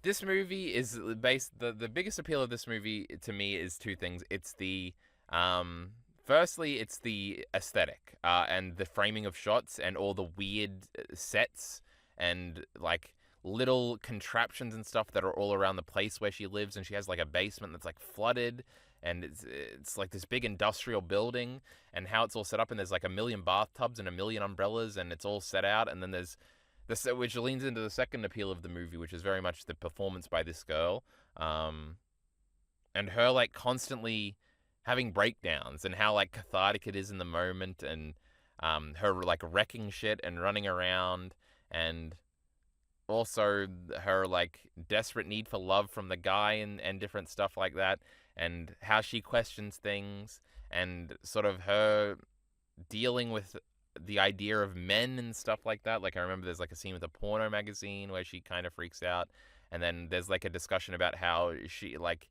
he would like her more if they were sleeping together or something, and her freaking out about that, and he like nearly leaves for a little bit, and you're trying to figure out if he actually did leave. Also, she teases killing herself every morning, so that's another big piece of tension throughout the movie. There's a million monologues and stuff that I really like about like filmmaking and the idea of being seen and stuff like that, all very Ava things. There's also just like shots of like the environment in which it's shot, which is like some sort of rural Japanese like coastal city, I think.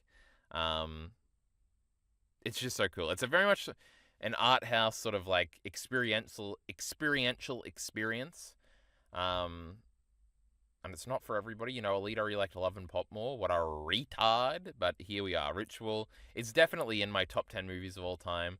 It probably knocked something like Blonde out, which Blonde is a very similar movie to this. If you've seen Blonde, Ritual is similar to that. It's got a bit more of a concrete plot, and it's like not all of its narration as its like depiction of things is much more reliable than something like Blonde, where it's like fragments and weird stuff going on. Blonde is like a lot of shot to shot stuff and like special effects stuff, and I guess Ritual is much more practical, and it's like weird sets and how it does shots and like that. It's also directed very interestingly. There's a lot of wacky shots in this, which is another pretty big appeal of it, I reckon. I don't know. It's been a long time since I've watched the movie, so to recall specifics I would probably have to sit here and think for a little while, which I don't really want to do. But if you're sitting at the end of this video, I know you've probably not seen the top 2 movies. You've probably seen Anora. If you haven't seen Anora, you got to watch that one too. But you got to watch Chungking Express, and you got to watch Ritual. They're so freaking good. I love them both a lot. Hey, I didn't mention the Love and Pop credit sequence. That was really cool. Remember when the girls were marching? Ritual, I absolutely love it. 10 out of 10, 5 out of 5. The best thing I consumed all year. And I'm proud of it. Honestly, only having like 3 new 10 out of 10s that I consumed this year, it seems like a little. It's probably more than more recent years just because I didn't consume as much. But I guess it's true what Denji said in that Chainsaw Man movie. You've really got to watch 10 movies to find one you really, really love. I don't know if I even watched like 20 movies this year, so my batting average is probably much better than that. But anyway, that's the end of our PowerPoint. Can you believe it? That was us going through everything I consumed this year. We'll probably have a list of about 100 things next year too. This is probably lagging the fuck out of the computer, huh? I can't wait to see what 100 things I'll consume next. It's so exciting. Which movie will I watch that I say, that's my movie, like I did for those last 3 just now? The future holds so many exciting possibilities, and now it's 2026, and you out there have got to actualize these things, okay? What a great mission statement, call to action for my great audience. Anyway, that was all the things I consumed ranked in 2025. Make sure you watch all of the other end of year videos that I've got coming out right now in this short period of time. And well, that's it, I guess. Support links in the description below. Thanks.